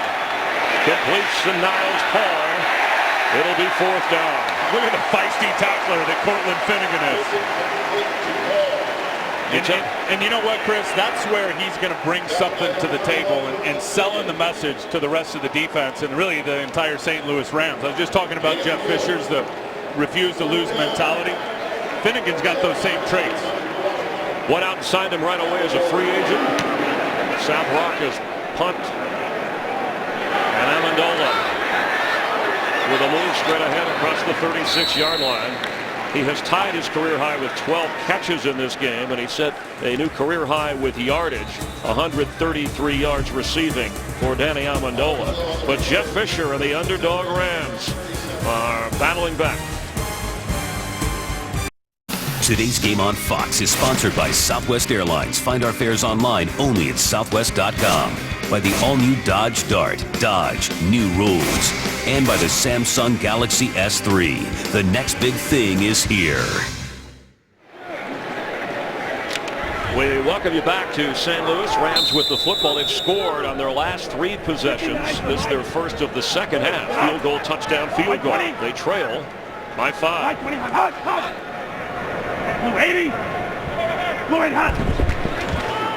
Bradford has it.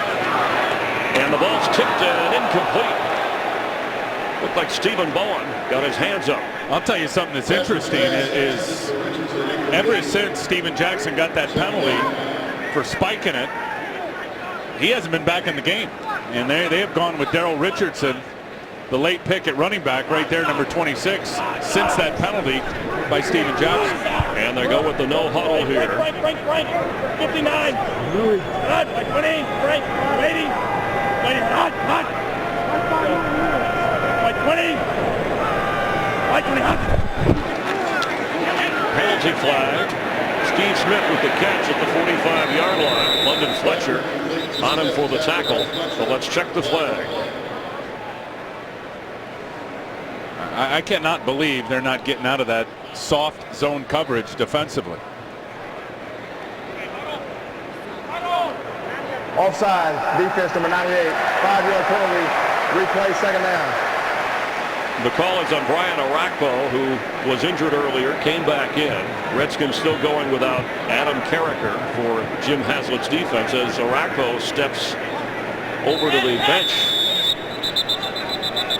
And there is Steven Jackson looking on to see if there is an injury or if that is just a cooling the temper move. The officials trying to sort something out. Guys going crazy with the whistle down there. What a difference in philosophy in terms of the game plan this week for the Redskins versus last week and what they did to Drew Brees. They got to reset the ball here, by the way. That's the spot. So it's second down and 5. Something as basic as that we have had issues with today. You know what I mean? Last week it was man coverage, pressure, sending at least 5 guys most of the time. They have elected to go with soft zone coverage. Now here they are lining up in some man. Let's see how they do. Pressure coming, picked up, quick pass is caught. Across midfield is Steve Smith. Steve Smith hits at the 34 of Washington. The ex-Giant and ex-Eagle with a 25-yard gain. Well, and Sam Bradford, how perfect can you be of finding the mismatch? They were locked up at man across the board with defensive backs on wide receivers, and Sam Bradford looks out there and sees a linebacker, Perry Riley, trying to cover Steve Smith and knew right away pre-snap that's where he was going with the ball. Steve, of course, breaks the tackle and picks up a bunch of extra yards. Ram defensive players, James Laurinaitis and Chris Long, told us how confident Sam Bradford was and comfortable this year. He's looking like it today. Richardson quickly wrapped up by D'Angelo Hall. Let's get a game break and check in with Patrick O'Neill. Well, from one rookie quarterback showing poise and skill to another, here in Seattle, Russell Wilson, 22 yards to Anthony McCoy for his first career touchdown, and perhaps a shocker as Seattle leads Dallas 20-7. Chris and Tim. Thank you, Patrick. On 2nd and 11, in fact, 15 of the starting quarterbacks this weekend in the NFL are age 26 or under, and 2 of them in this game, including Bradford. He's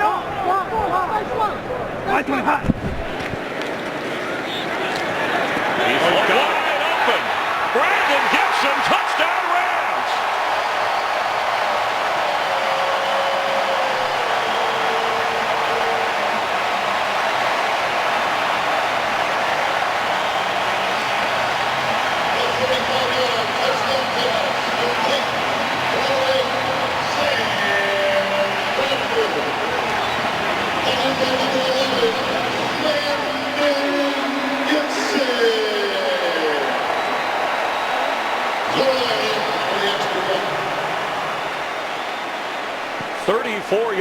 Sam Bradford to Brandon Gibson. They hooked up last week in Detroit for a touchdown. This may be the best I've ever seen Sam Bradford look, Chris, delivering the mail as the quarterback here for the St. Louis Rams. 63-yard drive on 4 plays. And the Rams have their first lead of the day in their home opener. Here's a look at the touchdown, Chris, by Brandon Gibson. You see the arrow. He's going to run what he thinks is, what he knows is a slant route, but it turns into a slant and go. And Cedric Griffin just took the cheese big time. The corner, he bid on the slant, was a slant and go, little pump fake from Sam Bradford, and Griffin had no chance to play catch up once Brandon Gibson turned it up the field. Greg Zuerlein, last time, pinned them inside the 15, and now the Redskins have come out to the 20-yard line. Trailing after the Gibson touchdown. Washington is behind but has the football.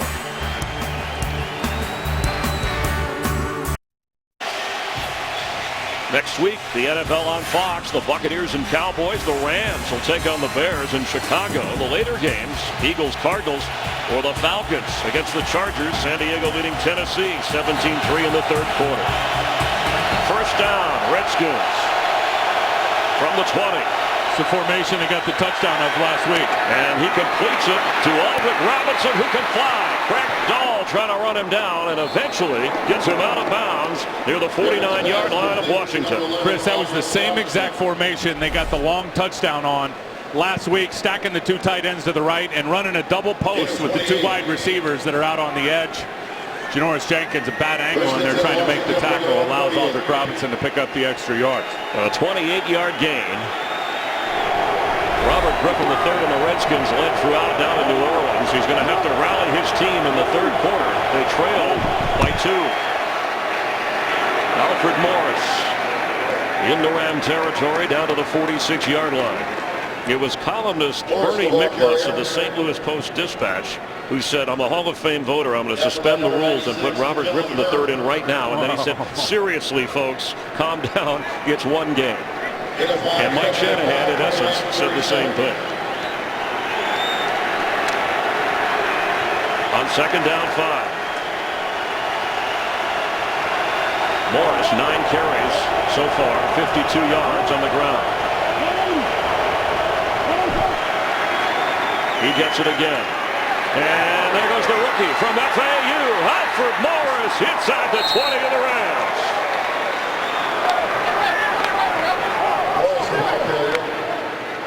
Shanahan described him as a back who hits the hole quickly and has great lateral movement. Well, and he's got a great block here by Corey Lickensteiger. Watch him reach the defensive tackle. I mean, you can't have that as a defensive lineman. I mean, that is his gap of responsibility. Kellen Hurd has got to keep his outside shoulder free to be in that running lane for Alfred Morris. Give Lickensteiger a lot of credit. That was terrific. 29-yard run for the 6th-round draft pick from Florida Atlantic. He gets the pitch from Robert Griffin III. Hit hard inside the 15.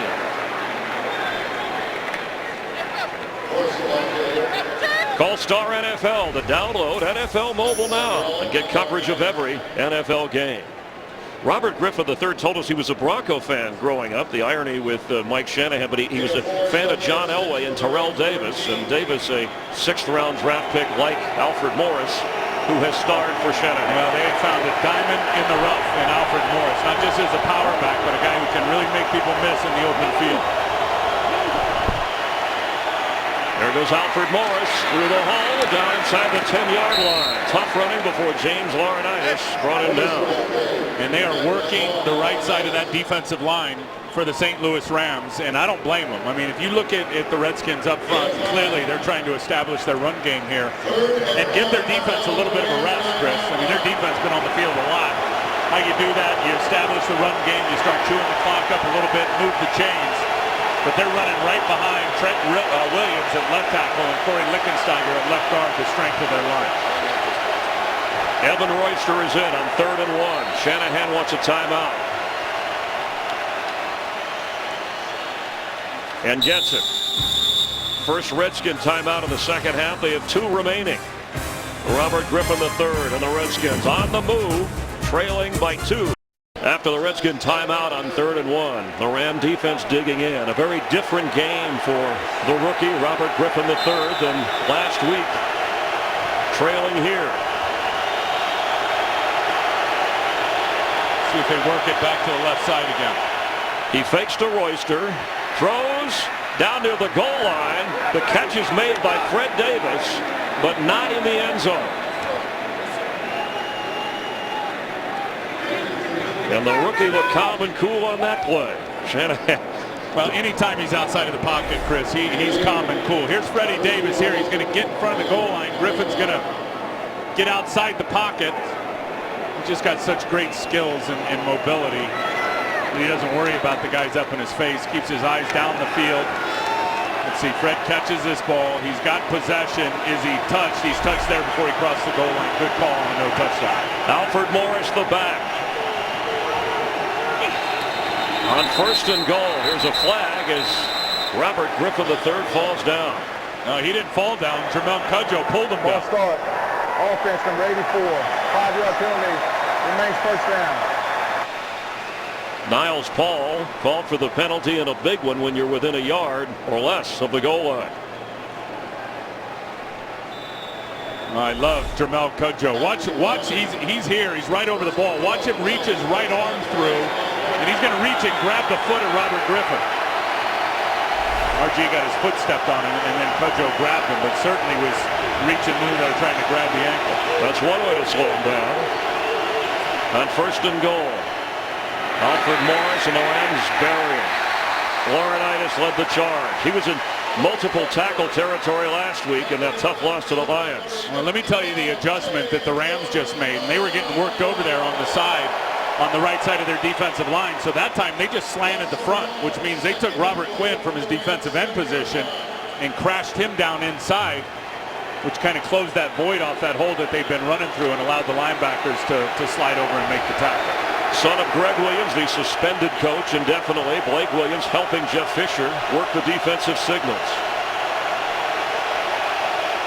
RG3 straight ahead, touchdown.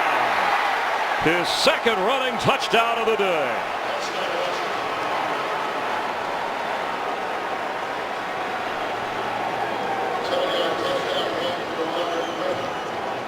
Boy, I don't know if I would ever show a split 6 look, which means 2 wide defensive tackles and giving up the middle of the field to Robert Griffin. I mean, look, outside shade of the guard, outside shade of the guard. Look at that natural running lane for Robert Griffin III. That's too easy. That's too easy for a guy like that close to the goal line. You talked about how smart he is, even for a rookie, recognizing the opportunity and taking advantage. So he's run for 2 and thrown for 1. An 8-play, 80-yard drive. And that's how Robert Griffin III responds to a Rams score.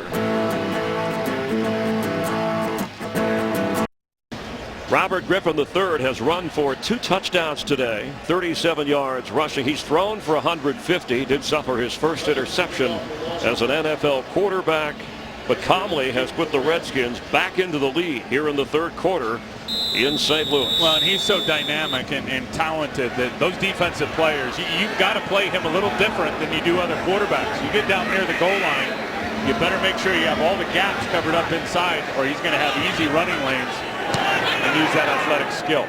Billy Cundiff makes sure that Gibbons cannot return, so the Ram offense will get it at the 20. And here's what I'm talking about. I mean, they are beat, the St. Louis Rams, by alignment. I mean, look at, there's nobody in the middle. That's a huge hole for James Laurinaitis to try to fill against an elite athlete like Robert Griffin. He looked left. He knew he was running it the whole time, Chris, when he saw those defensive tackles split out on the guards with nobody really covering up the center or the middle part of that offensive line. Meanwhile, Sam Bradford has said, as Laurinaitis going over the play, Sam Bradford said after last week that there was a different spark about this football team. When they struggled in the second and third quarter at Detroit, they responded in the fourth quarter, and they're going to have to do that late in the third here. As they don't respond well, here comes a flag as he goes down in the arms of Bowen and Rob Jackson. And they're also going to get holding, I think, on Wayne Hunter over here. Holding, offense number 72.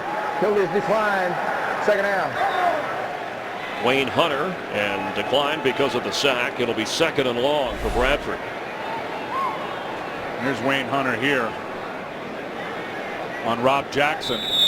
He's got his arm across his chest plate, which means the front of his shoulder pads, and restricting him from getting to the quarterback, and still no Steven Jackson. And he is okay. The Ram bench saying physically there's no injury, but he has not been in the game since the unsportsmanlike conduct call against him that pushed them back away from the goal line. Pass is complete. Lance Kendricks knocked down right away. It'll be third down. Washington, by the way, 2 sacks today compared to 7 last year in this game when they got to Bradford. And what kind of message is Jeff Fisher sending to the rest of his team when he sets down the best player on the team for a discipline issue? What do you think all the other guys are thinking? We pointed out they're the youngest team in the NFL, the average age at 25. Steven Jackson, the veteran who's played hard every down of every minute and never been on a winning team. Daryl Richardson, the back. That Louis call is slide the protection to the left. Bradford has time, throws, and completes. Danny Amendola with his 13th catch of the game. I wonder where he was in the second half.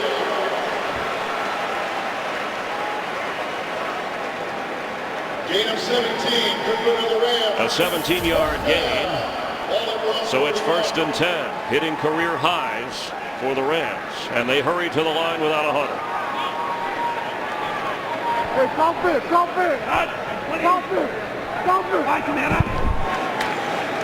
Daryl Richardson, the rookie, showing some speed, and there he goes! Down the sideline he goes! Knocked out of bounds inside the 5.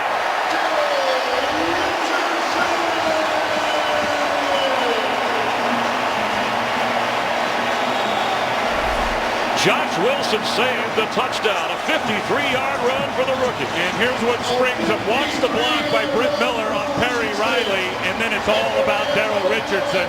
There's the block, and then there's the juice and the ability to accelerate, get through the hole, and then run away from everybody until a corner comes and hits him with an angle on him. And that's the one thing they talked about Daryl Richardson. This guy will put his foot on the gas pedal and accelerate. There is no side-to-side movement. He is going straight downhill. That was a great example of it right there. A 7th-round draft pick. You mentioned Isaiah Peed, the rookie from Cincinnati, taken in the 2nd round.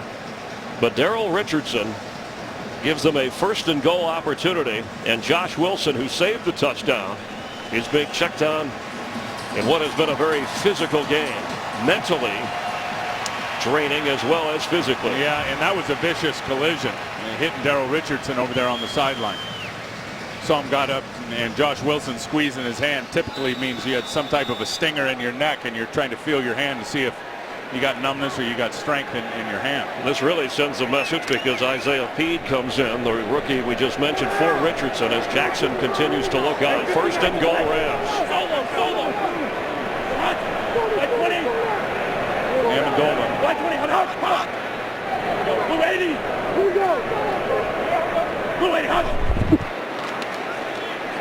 Sam Bradford with plenty of time, throws high and intercepted. Leaping in the end zone is London Fletcher, the last Ram playing in the NFL from their Super Bowl winning team. 15-year veteran with an end zone pick. Sam never saw him. Sam never saw him. I can tell you why he never saw him. There's London Fletcher, and I want you to watch the vision point. Mike, I want you to stop it here, right? Let it go a little bit more. And you're going to see Sam never sees him. His vision point is clogged by these two players. He never sees London Fletcher in front of Steve Smith. Never sees him. And that is the 19th career interception for London Fletcher. Sam Morris with, Alfred Morris in the backfield and gets the pitch. Tough running as he keeps going. Meanwhile, Sam Bradford, his first interception. He did not have one in the opener.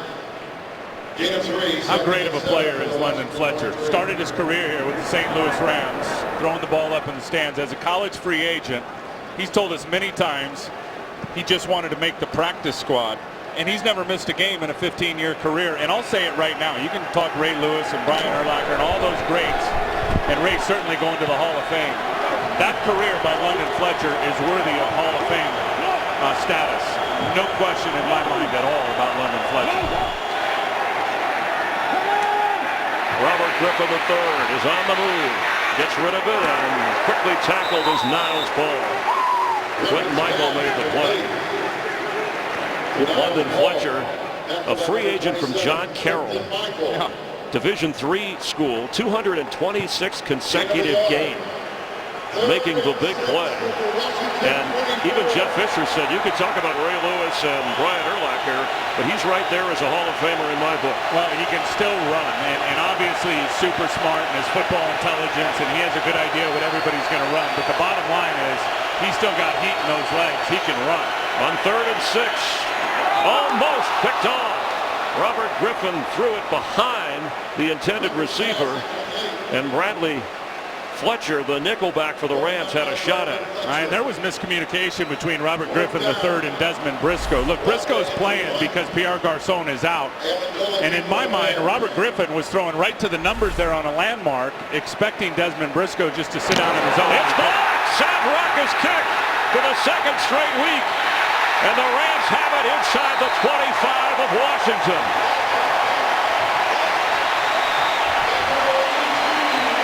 Making the play for the Rams, Matthew Mulligan.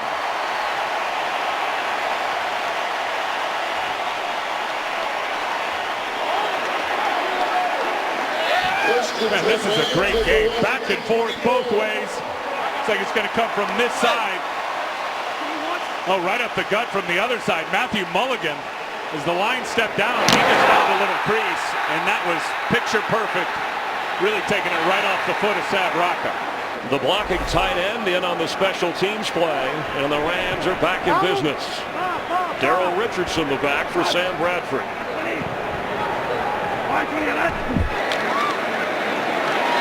Richardson got the big run to set him up inside the 10 before the London Fletcher interception ruined the last Ram drive.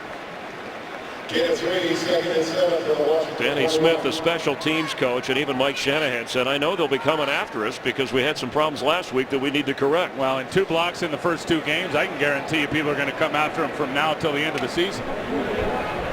2nd down 7 for the Rams. Field goal will only get them within a couple. Let's see if they blitz this empty set. Yeah, Richardson goes all the way to the left as a wide receiver at the bottom of your screen. Bradford goes the other way to Amendola, who can't slip the tackle. So nice tackle made by D'Angelo Hall, who last week had his first solo sack in his career, coming from the slot. He put pressure on New Orleans. Yeah, but at least that time, man, they did send the extra guy in terms of the pressure player, but they were playing man coverage. And when you play tight coverage and you get a guy tackled right away, you minimize the opportunity for a gain versus Danny Amendola running free through the zones like he's been doing the entire football game. 3rd and 5 is the 3rd quarter. Wyatt's down. They're manned up again. Steve Smith on the left side. Bradford goes right. And that's caught by Richardson. And Darrell Richardson is just, again, stopped short of the end zone by a tough tackle from Cedric Griffin. Well, they've got everybody out to the left in terms of the receiver. Sam is quickly going to go right back to the right to Darrell Richardson. And I'm not so sure he's down here as Cedric Griffin tries to make the tackle. I'm not so sure a knee was down.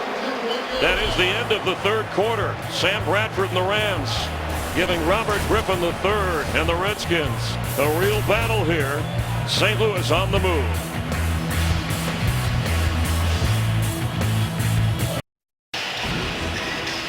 Sam Bradford has thrown for 288 yards and a couple of touchdowns. The Rams trailed much of the game, took the lead here in the second half. Washington responded behind Robert Griffin III. And now the Rams knock it on the door from the 1-yard line. First and goal. The rookie Daryl Richardson has replaced Steven Jackson.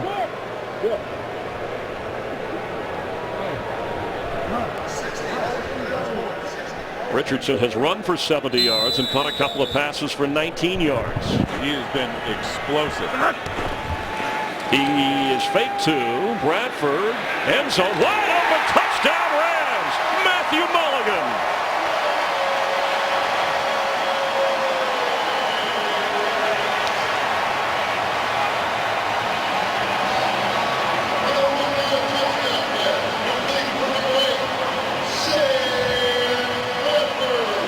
And the Rams are going to go for 2 with a 1-point lead. Well, nobody covers Matthew Mulligan, but it's the play action. Watch the linebackers bite up.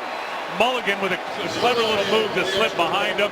Sam with the patience in the pocket, uncovered in the back of the end zone for a touchdown. But I'm telling you, it was all set up by Daryl Richardson and his ability to run the ball in this game. He's running for 10 yards a carry. That sucked up the linebackers in the play action. Mulligan, his first NFL touchdown. He's a 27-year-old tight end from Maine, was with Brian Schottenheimer and the Jets, brought over to help block and obviously catch. So they're going to go for the 2-point conversion here to start the fourth quarter. Bradford's third touchdown pass of the game.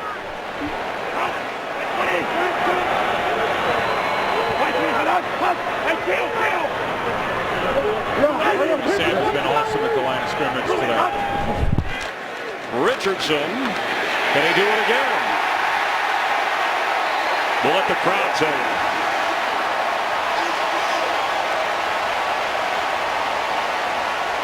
Chris, I got to tell you, that's a half a dozen times at least we've seen Sam Bradford get to the line of scrimmage, read the defense, take his time, and then the kill call, which means kill it. The play that we called is off. We're going to the other play, and he turns around and hands it to Daryl Richardson for the 2 points.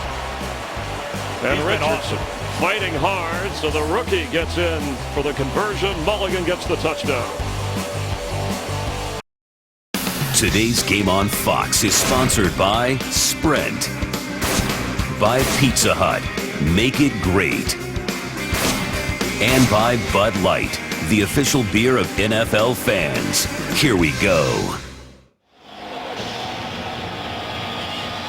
In sold-out St. Louis, Tim Ryan, Chris Myers, Rams and Redskins. And St. Louis taking a 3-point lead, but the officials are confirming the 2-point conversion run by rookie Daryl Richardson, where it was ruled good on the field. So while they confirm, we'll confirm. We're glad you're watching the NFL on Fox. Referee Wayne Elliott, with help from upstairs, an official review of Richardson's 2-point conversion, ruled good on the field. And it'll stay good. You see the ball right there, Daryl Richardson, as he crosses the goal line. His hip was not down yet. The ball crosses. That'll be a good 2-point conversion and extend the lead to 3, as you said. I love Daryl Richardson. The call on the field stands. The extra point is good. I mean, you got to love Daryl Richardson as a 7th-round pick, Chris, out of Abilene Christian. And we talked about his burst and his explosion in the big runs. But what a great example right there of his power and his determination and desire to get into the end zone. And as Steven Jackson said, with the young running backs, they've asked me a lot of questions. They've worked hard and observed, and they have not wanted to disappoint me when they got the opportunity. And I think with Isaiah Pete, who was their 2nd-round pick, he didn't lose the job as the backup to Steven Jackson in training camp. Daryl Richardson won it. That's how good he was. Greg Zuerlein, who's been perfect in the field goal and extra point department, kicking off for the Rams. 31 points for the Rams today.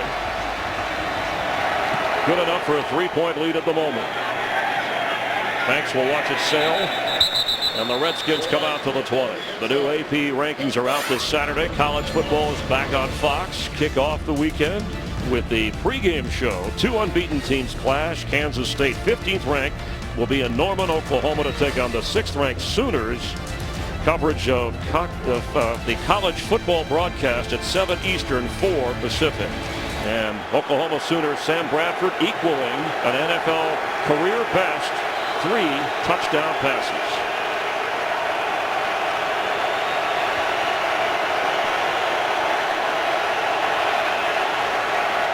Robert Griffin III with time.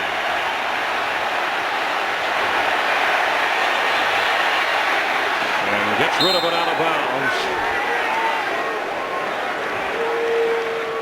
It'll be 2nd and 10 for Washington. I would have loved to have been a great athlete like Robert Griffin III who doesn't panic. I mean, he's standing back there. He's getting to his 2nd read, his 3rd read, his 4th read, back to his 1st read.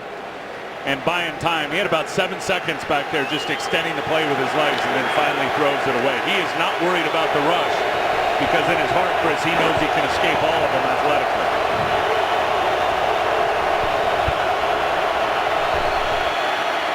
Alfred Morris. And the Rams swarm him. It'll be 3rd down. Let's get an update from Patrick O'Neill. Chris, Tennessee at San Diego, and Antonio Gates is inactive, the tight end for the Chargers. So if you picked up Dante Rosario, you're a genius. 3 catches, 3 touchdowns from Phillip Rivers. All Chargers 24-10. Chris and Tim. Thanks, Patrick, and sold out St. Louis. 3rd down with Evan Royster in.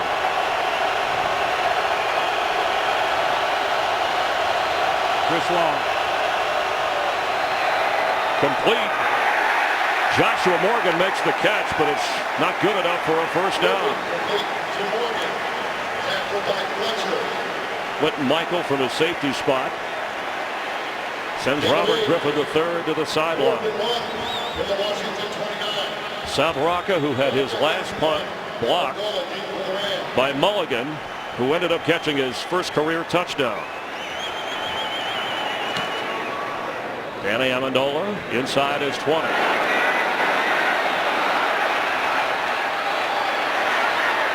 Brought down hard at the 16.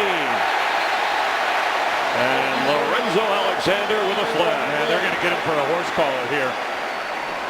And the hand doesn't have to be in the collar. He's not going to like this.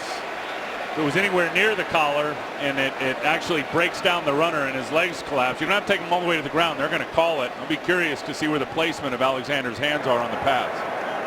Personal foul, horse collar tackle, 97 on the punting team, 15-yard penalty, 1st down. Timeout. Yeah, and here, yeah, that's a clear horse collar. That was a good call. Each team with 7 penalties. Today's game on Fox is sponsored by the new 2013 Ford F-150 with EcoBoost. 13:25 to go here in regulation. Rams with the football, protecting a 3-point lead. Darrell Richardson carries again. Sam Bradford faced Robert Griffin III once in college when Oklahoma took on Baylor, and he mentioned how Bob Stoops kept telling everybody in the defensive meetings how terrific this young talent was. And of course, Oklahoma held the upper hand. Yeah, that's all Sam said. Yeah, I remember that. What I do, we won. We won. That's all that matters. And in this game, he said we have an answer for everything the Redskins defense does, and so far they have responded. There's been 2 great plays by the Redskins. The fumble and the return for a touchdown early, the interception in the end zone. Besides that, it was few and far between so far. 4 wide receivers. Pass is incomplete for Steve Smith. It'll bring up 3rd down. Checking some of the early games, and there were a few surprises and the individual performances. Eli Manning leading a comeback against Tampa Bay, 510 yards. Incredible, and they were way down in that game against Tampa. Reggie Bush helping the Dolphins. And Joe Philbin to their first victory. Well, remember last year they ran roughshod all over the Raiders with Reggie Bush. Looks like they did it again today. Rams are 7 for 10 on third down as Steve Smith goes to the left. And we're going to get a timeout called by the Rams. They will have 2 remaining.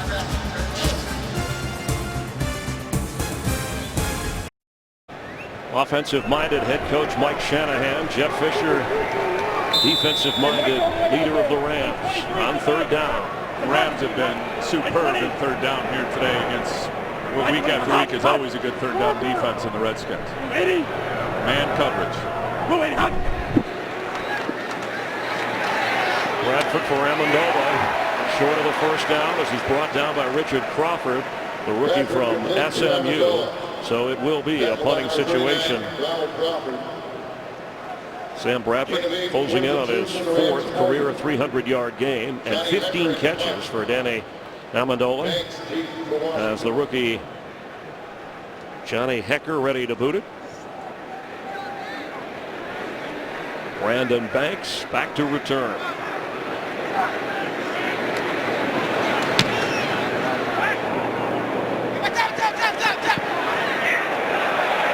Goes out of bounds inside the 20-yard line. Redskins trail by 3.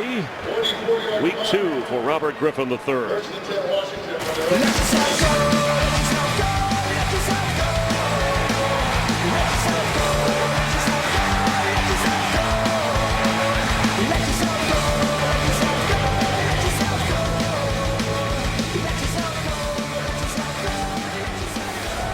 Two touchdown runs for the rookie and a touchdown pass of 68 yards to Leonard Hankerson, who's played without Pierre Garçon, who inactive from the start.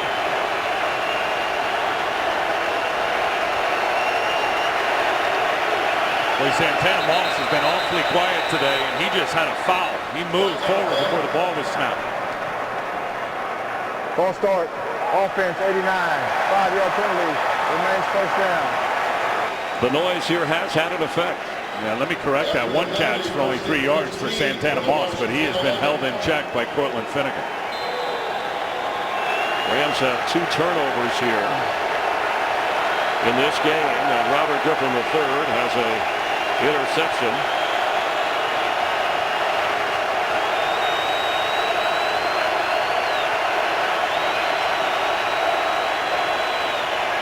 Sets to throw and completes right at the 25-yard line. Joshua Morgan sandwiched in between a couple of defenders. Yeah, that was a heck of a job hanging on to the ball by Joshua Morgan, who just got slammed by Quentin Michael. You can see him flash into your screen to the left. It's hit hard, sandwiched between Laurinaitis and Quentin Michael, and still holds on for the 9-yard gain. DC native from Whitson High School, Joshua Morgan. On 2nd and 1. Robert Griffin III has it. First down as he's knocked down across the 30. Well, that's just that really is assignment football. And talking to Chuck Cecil, and for the Rams on defense, this is like defending the college option. Chris Long has got to tackle the dive player. And there's Chris. He's going to come flying into your screen. No matter what he sees, he's got to make that tackle. Now where's the guy for the quarterback? And James Laurinaitis late getting over. It's exactly what Chuck Cecil talked about, assignment football. Chris took care of his assignment. James Laurinaitis was late on his.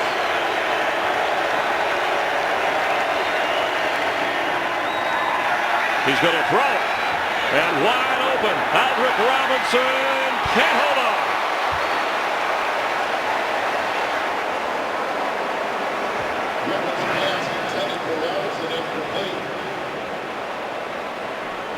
Another terrific deep ball throw by Robert Griffin III. It comes off the play action. He loves doing this. He's going to turn and fake it. Actually a double fake. And then he unloads it. And it was almost like the lights got in the eyes of Aldrick Robinson because that ball hit him right in the hands. This is not a well-lit dome. Now 2nd and 10. Evan Royster checks in. Here goes Robert Griffin III. Weaving his way for a first down up to the 45-yard line. You talk about an option quarterback. His head coach, Mike Shanahan, was a wishbone quarterback in high school. First went on to college at Eastern Illinois. And had a big grin ear to ear when he thought about having a quarterback who can do the things that Robert Griffin III can do. Yeah, Mike was so good they switched him to wide receiver when he got to Eastern Illinois. Well, remember, he wanted to draft Sam Bradford back when the Rams selected him, but couldn't move up in the draft. And they made the deal with the Rams to get Robert Griffin III. And you know what? They didn't know if they were going to get Robert or Andrew Luck. In their minds, it was steak or lobster. We'll take either one. He still has the football. He's going to keep it and go out of bounds inside the 47. His 9th rushing attempt today. I just don't know what you do different if you're Cortland Finnegan. He was absolutely perfect, and you attack the throwing shoulder if you're Cortland Finnegan coming off the edge. So you attack the upfield shoulder just like that so he doesn't spin out the backside. RG3 with the athleticism is able to spin inside and then really make something out of nothing. Impressive. Second down 1 from the 46 of St. Louis.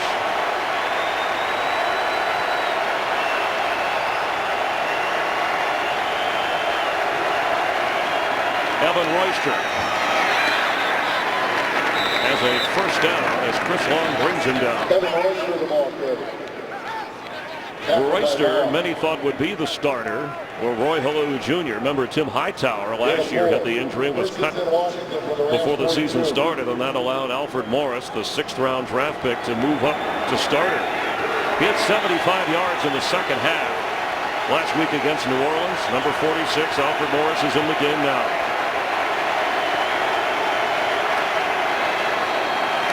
He gets the football, but the Rams noticed him.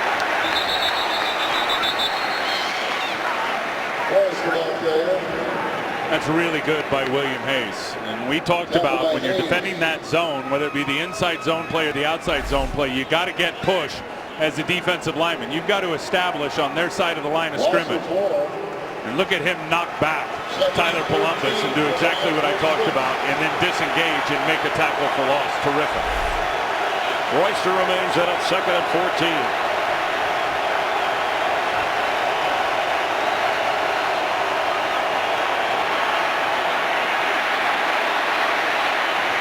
Complete to Royster. Knocked out of bounds. Inside the 43 by Dunbar. Tough hitting. Robert Griffin III said after last week, "My body feels okay. I took the hits in New Orleans. I can handle it."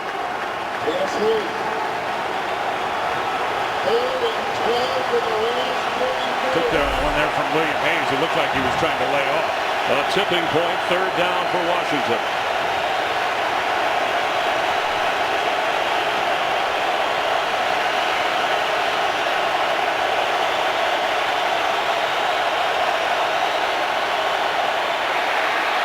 There goes RG3, but no first down. Working the ball forward. Touchdown by Finnegan.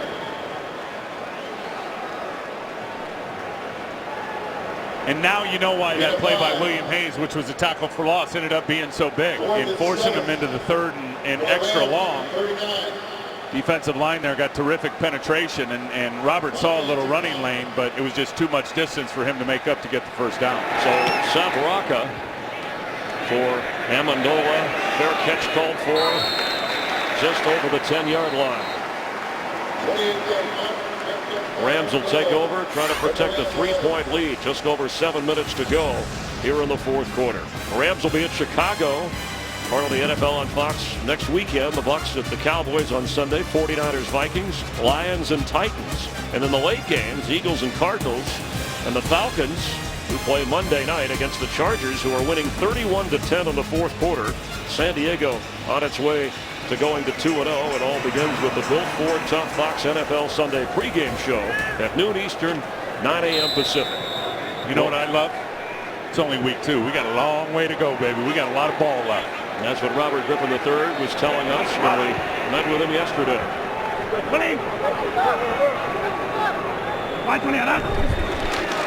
This is the rookie Richardson. Transferred from a junior college. And then at Abilene Christian became a 2-year starter. where he was the second 7th-round draft pick for this Rams team. Now, the no huddle and hurry up, which works so well as we have an injured Ram. Now, of course, trying to protect the lead, a different approach. Well, this is the second left tackle injured today. Roger Saffold early. This looks like Wayne Hunter, his replacement, down this time. Ty Nsekhe would have to go in to take his spot. Already Scott Wells on the injured list. Rakevius Watkins with an ankle injury. Another injury here in St. Louis. An offensive line coach for the Rams at his second tour with them, and very likable Paul Boudreau with his hands full as Wayne Hunter limped off, who was already in as the backup left tackle for Saffold. Coach Boudreau's got to be awfully proud of his guys up front, and not just the backups. Look, Quinn Ojanaka was cut in training camp, just brought back this week. He started at left guard.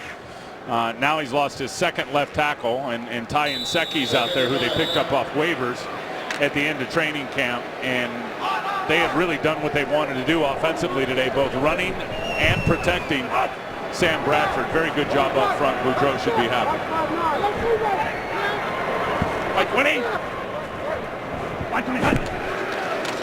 A quick pitch to Daryl Richardson. Hitting going on down at the 14-yard line. Rob Jackson and Perry Riley bringing up a 3rd down for the Rams. And they're going to want to continue just to milk this play clock, take it all the way down so that they can chew this and hopefully get themselves a first down here if you're the Rams, to keep having the opportunity to chew that clock and keep that Redskin offense over on the sideline. Sam Bradford has thrown for 297 yards and 3 touchdowns. Richardson has taken over for Steven Jackson. 3rd and 7. Here comes the pressure. Richardson with nowhere to go, and what a defensive play by a swarm of Redskins inside the 10-yard line. What a terrific play by Cedric Griffin, Chris, coming off the edge. And here he is, and they're thinking it's going to be a pass, so they're bringing the heat right away. And look at him just bouncing off offensive linemen, keeping his outside arm free and not giving Daryl Richardson the corner. That is well done. An unusual call on 3rd and 7. So now a punting situation, and there's Brandon Banks. Letting the clock run. Just over 5 minutes to play. Becker. Nice move. Inside the 25 of Washington. Banks trying to turn the corner. Now there's a clip.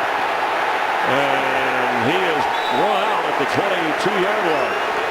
No flags. A 65-yard boot. Let's get a game break with Patrick O'Neill. Chris, thanks a lot. We go to San Diego. All Chargers versus the Tennessee Titans, capping off an 11-play, 80-yard drive. Jackie Babel with the plunge. It's 31-10. Chargers closing in on a 2-0 start. Chris and Tim. Thank you, Patrick. Boy, the Redskins get a break, because this looks like a clip in the back for sure. You hit him in the back and you knock Fletcher down. That is a foul on Crawford that was not called. 2 timeouts remaining. Just under 5 minutes to play for Robert Griffin III. What a hit, and the ball comes out. Davis and Jenkins comes up with it. And they're ruling it incomplete. Fred Davis got rocked.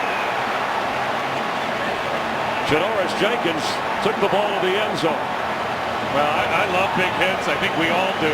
But when guys are defenseless, you can't lay the hammer down on them like Janoris Jenkins just did right there. No flag, ruled incomplete. Well, the receiver was defenseless. Look, Fred Davis has got to be able to possess the ball, get both feet down, and have an opportunity to protect himself before he gets rocked in the head. And Janoris Jenkins put the shoulder right on his chin.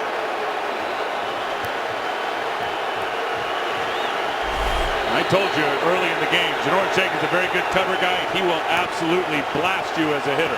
Redskins want a timeout.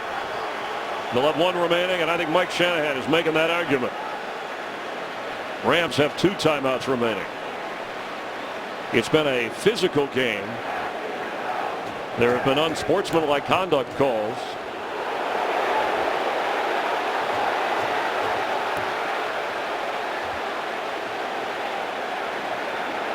The Rams have worked themselves into the lead. I'll tell you, these coaches have got to be out of their minds with the way the officiating has gone in this game. And Mike Shanahan showing it a lot more in terms of the frustration on his face versus Jeff Fisher, but they have both been, in my mind, victimized by bad calls or no calls. He also is arguing that the play clock needs to be reset, that it was not. And Jeff Fisher knows all about clock mismanagement by the people running it after last week, because that's why he wanted to use the timeout. He's reset the play clock for 25 seconds. Washington does not charge a timeout. And that's what I was trying to tell you, that he didn't want to have to use a timeout because they had to set the play clock, and they did. So still 2 timeouts, and that's important for the Redskins.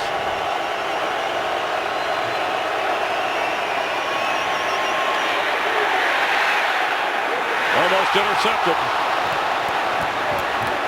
Rocky McIntosh, the ex-Redskin, and there's a flag down back where Robert Griffin III went down. And Robert Quinn looked like he was getting held as he was trying to jump on the back of RG3. Holding offense number 71. 10-yard penalty. Replay, second down. And that is on the left tackle, Trent Williams. Robert Quinn has been terrific today as he's going to run the corner and then work back to the inside. And Trent Williams just reached out and grabbed his leg, trying to protect the franchise quarterback.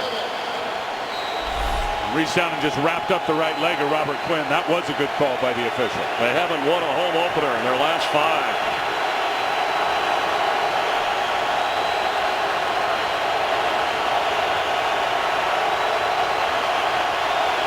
Let's not forget about RG3 as a runner now. Incomplete. It'll be 3rd and 20. He got knocked down again. And the reason I say that, with the down and distance, as long as it is, they're really playing off coverage, which is an opportunity for RG3 to run. Takes a shot to the shoulder from the defender just as he's unloading.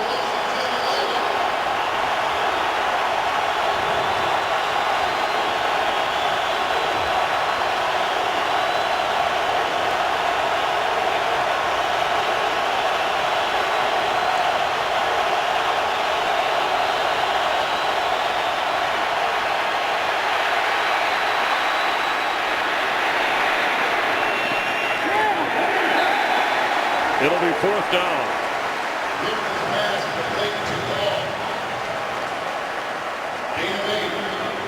Robert Griffin's got his eyes down the field, but watch Aldrick Robinson out of the slot. I mean, that's what you call taking the cap off the defense. Craig Dahl had his eyes in the backfield. Aldrick Robinson ran right by him. Robert Griffin didn't see him. Sadrocka's boot. Amendola knocked down right away. Niles' ball was right there. Well, the quarterbacks been much of the story, but Danny Amendola with 15 receptions for 160 yards and a touchdown, inching in on a Tom Fears Ram record that has stood since 1950. And the beauty of his day is you just saw how it started. He fumbled after his first catch, which was the first play of the game. The Redskins picked it up, ran it in for a touchdown. And Danny Amendola says, you know what? The windshield's a lot bigger than the rear view mirror. I'm going to look forward. And they have been feeding him the football. He's been super.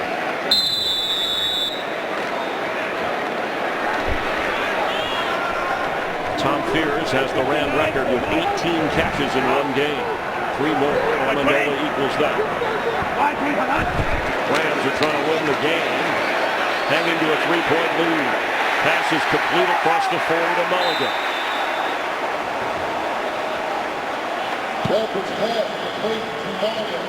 The inline blocking tight end, the safety valve for Sam Bradford outside the pocket.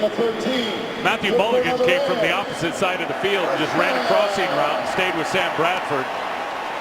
Sam's been terrific. I got to tell you, a guy that was sacked like crazy his first 2 years in the NFL, sacked 7 times against these Redskins last year. He has shown tremendous poise, whether he's inside the pocket or outside the pocket as a passer.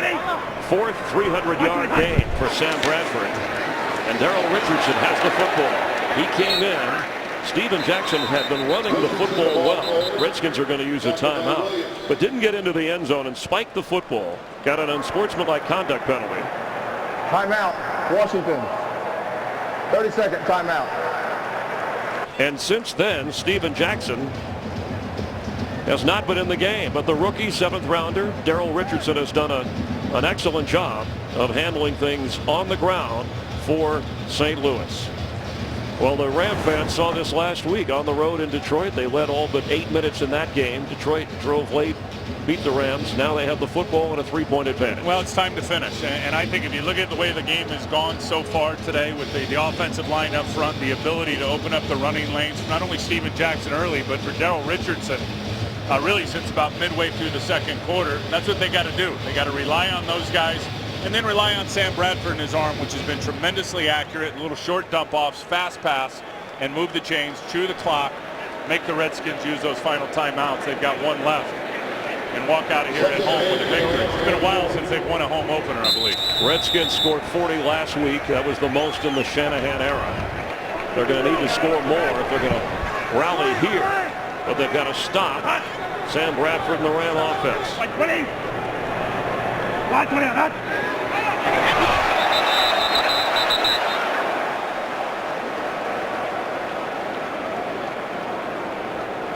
Always like the way the defensive line's pointing at the O-line and vice versa. Offside.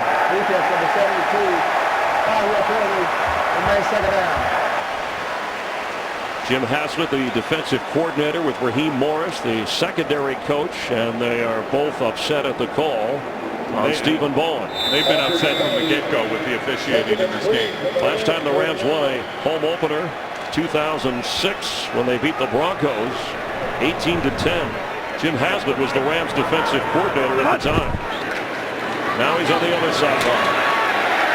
Richardson with a pivotal first down, and Washington's going to have to use its last timeout.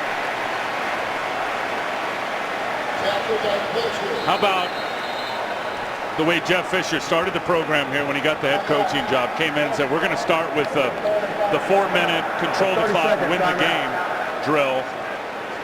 Because if you don't start there, you'll never finish there. And in the first 2 weeks, the first 2 games of the season, it's the exact situation that he prepared for from day one. And you can say all you want as players, and Jeff Fisher's got a great track record. He's been around and he knows it all. Chris, until you've been in a locker room at halftime of that first game and you hear the adjustments and you hear the plan, you really don't know. Well, I know one thing. After last week and what they've got out of their coach in terms of the intelligence and handling the situations and what they've gotten today from Jeff Fisher, they're all believers. It's the first thing Ram players said to a man was when Jeff Fisher came in, his experience of running an operation from the top all the way down. And it has had an effect. As he said, though, it will only really matter when we get a win. I always love he's going to come in and change the culture. Great. The only thing that changes the culture is execution on the field and winning by the players. Now, it'd be a big catalyst to that, but until they get it done on the field, the culture will not change. Redskins are out of timeouts. They still have the 2-minute warning. It's a 1st and 10 for the Rams. Richardson. Harry Riley makes the stop. He gets near the 40.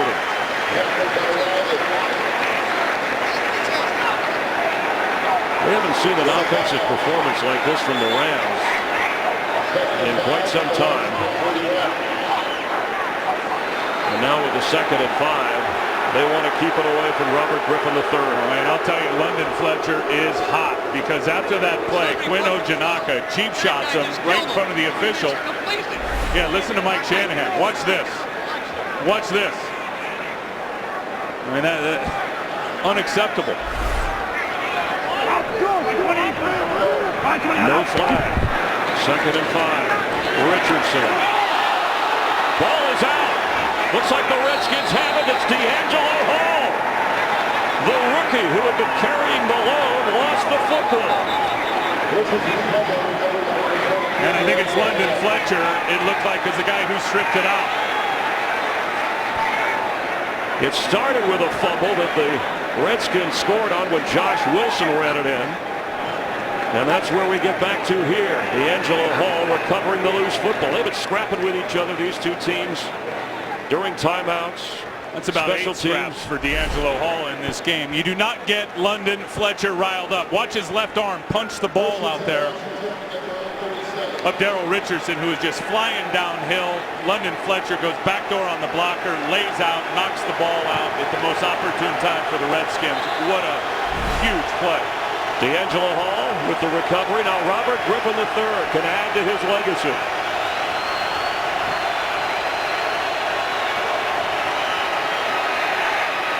They run a screen to Evan Royster, who's hit hard across the 42-yard line. 2-minute warning coming up. Redskins are out of timeouts. Yeah, they'll get to stop the clock at the 2-minute warning, but then they're going to have to start working the sidelines a little bit. As you know, in the last 5 minutes of a game, you get the ball out of bounds, the clock stops up until the next snap.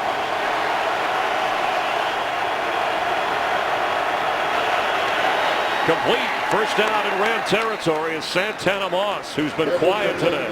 Quiet not from the verbal sense, but in the catching the football sense. And you're going to see the Rams, every time they make a tackle in the field of play, they are going to lay on the offensive player as long as they can to keep that clock moving. Mike Shanahan needs a field goal to tie. Billy Cundiff, his career-long field goal, 56 yards. That red stripe is where the Redskins have to get to that. And there goes Robert Griffin III. He slips a tackle. And wisely gets out of bounds inside the 40. Inching a little bit closer. How about that wicked stiff arm he just put on Eugene Sims? Cundiff this year has made a 45-yarder. He actually has 5 kicks over 50 yards in his career. It was an 11-yard run for Griffin III, so first and 10. Well, I am very curious to see how Robert, in a second NFL game, handles this situation. No timeouts left. A minute 53 to go. Evan Royster, the running back.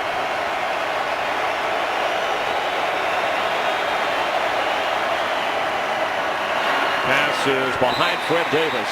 It'll be second down. Griffin 18 of 26, 196 yards, a touchdown and an interception. But he has also run 11 times for 82 yards and 2 touchdowns. Jeff Fisher already went through a heart-pulsating finish in Detroit on kickoff weekend.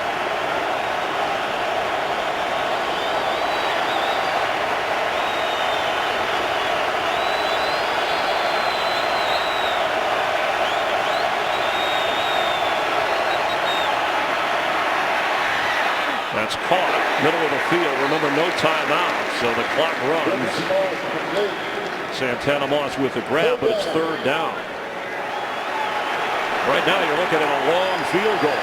Well within Cundiff's range now.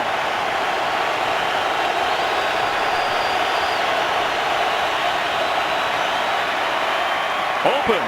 Joshua Morgan inside the 30. And he threw the football. There's a flag.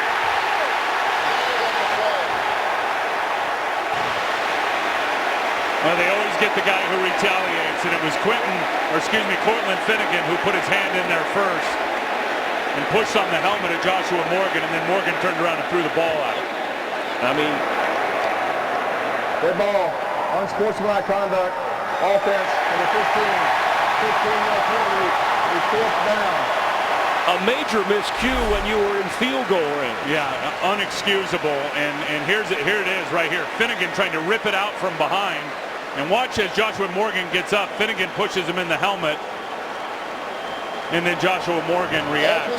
That is, man, what a huge error. It's fourth down now. Oh, my goodness. They were in easy field goal range before, but because it was a dead ball foul, you couldn't try a 62 or 63-yarder. They need to get to the 29 for a first down. Officials wanted a timeout.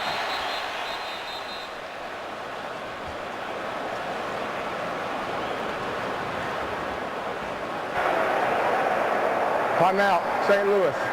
30-second timeout. What an awful penalty. I mean, you said it. At least in position to kick a field goal and tie it. It would have been a 48-yard field goal before the unsportsmanlike conduct dead ball foul on Joshua Morgan. And now, looks like they may try. Yeah, I think they are going for a field goal. It looks like Mike Shanahan, just talking to Robert Griffin III, said we're going to try to kick it. Let's take another look at the penalty on Morgan and what happened after he made such a nice catch and effort to get forward. Well, and they always get the guy who retaliates. Look, Cortland Finnegan started it with a push in the helmet, which is also inexcusable. But the way Josh Morgan, look at his play, look at Brian Arakpo's reaction to what his teammate Joshua Morgan just did. A 62-yard field goal try. The NFL record is 63. It's been done 4 times. His career long, 56.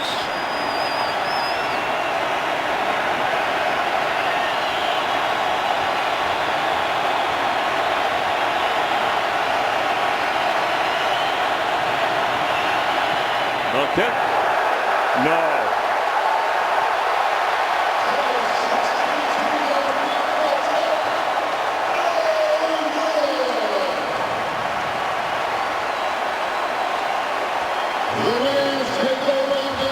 I'll say this, both teams on both sidelines have got to be running on empty emotionally. This has been an unbelievable football game.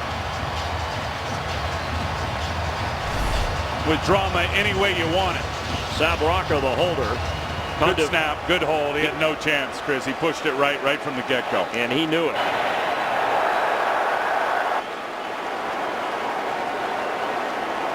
Jeff Fisher with drama again in week 2.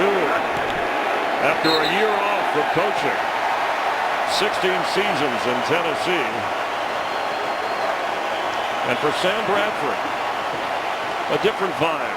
This is the best I've seen him play. He had the one error in the end zone where he threw the interception, where I think his vision point was clogged up. He couldn't see London Fletcher sitting in the back of the end zone. Other than that, he's been brilliant. Including the setback last week. The Rams had lost 8 in a row.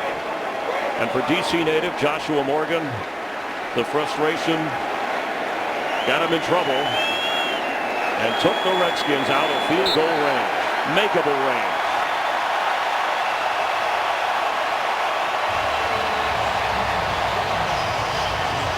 Look at that. The Rams had to battle back, trailing from the start, taking on Robert Griffin III.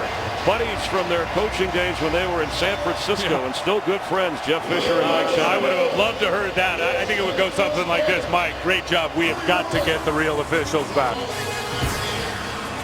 Each team has a 1-1 record. The Rams take game 2 of the season, 31-28.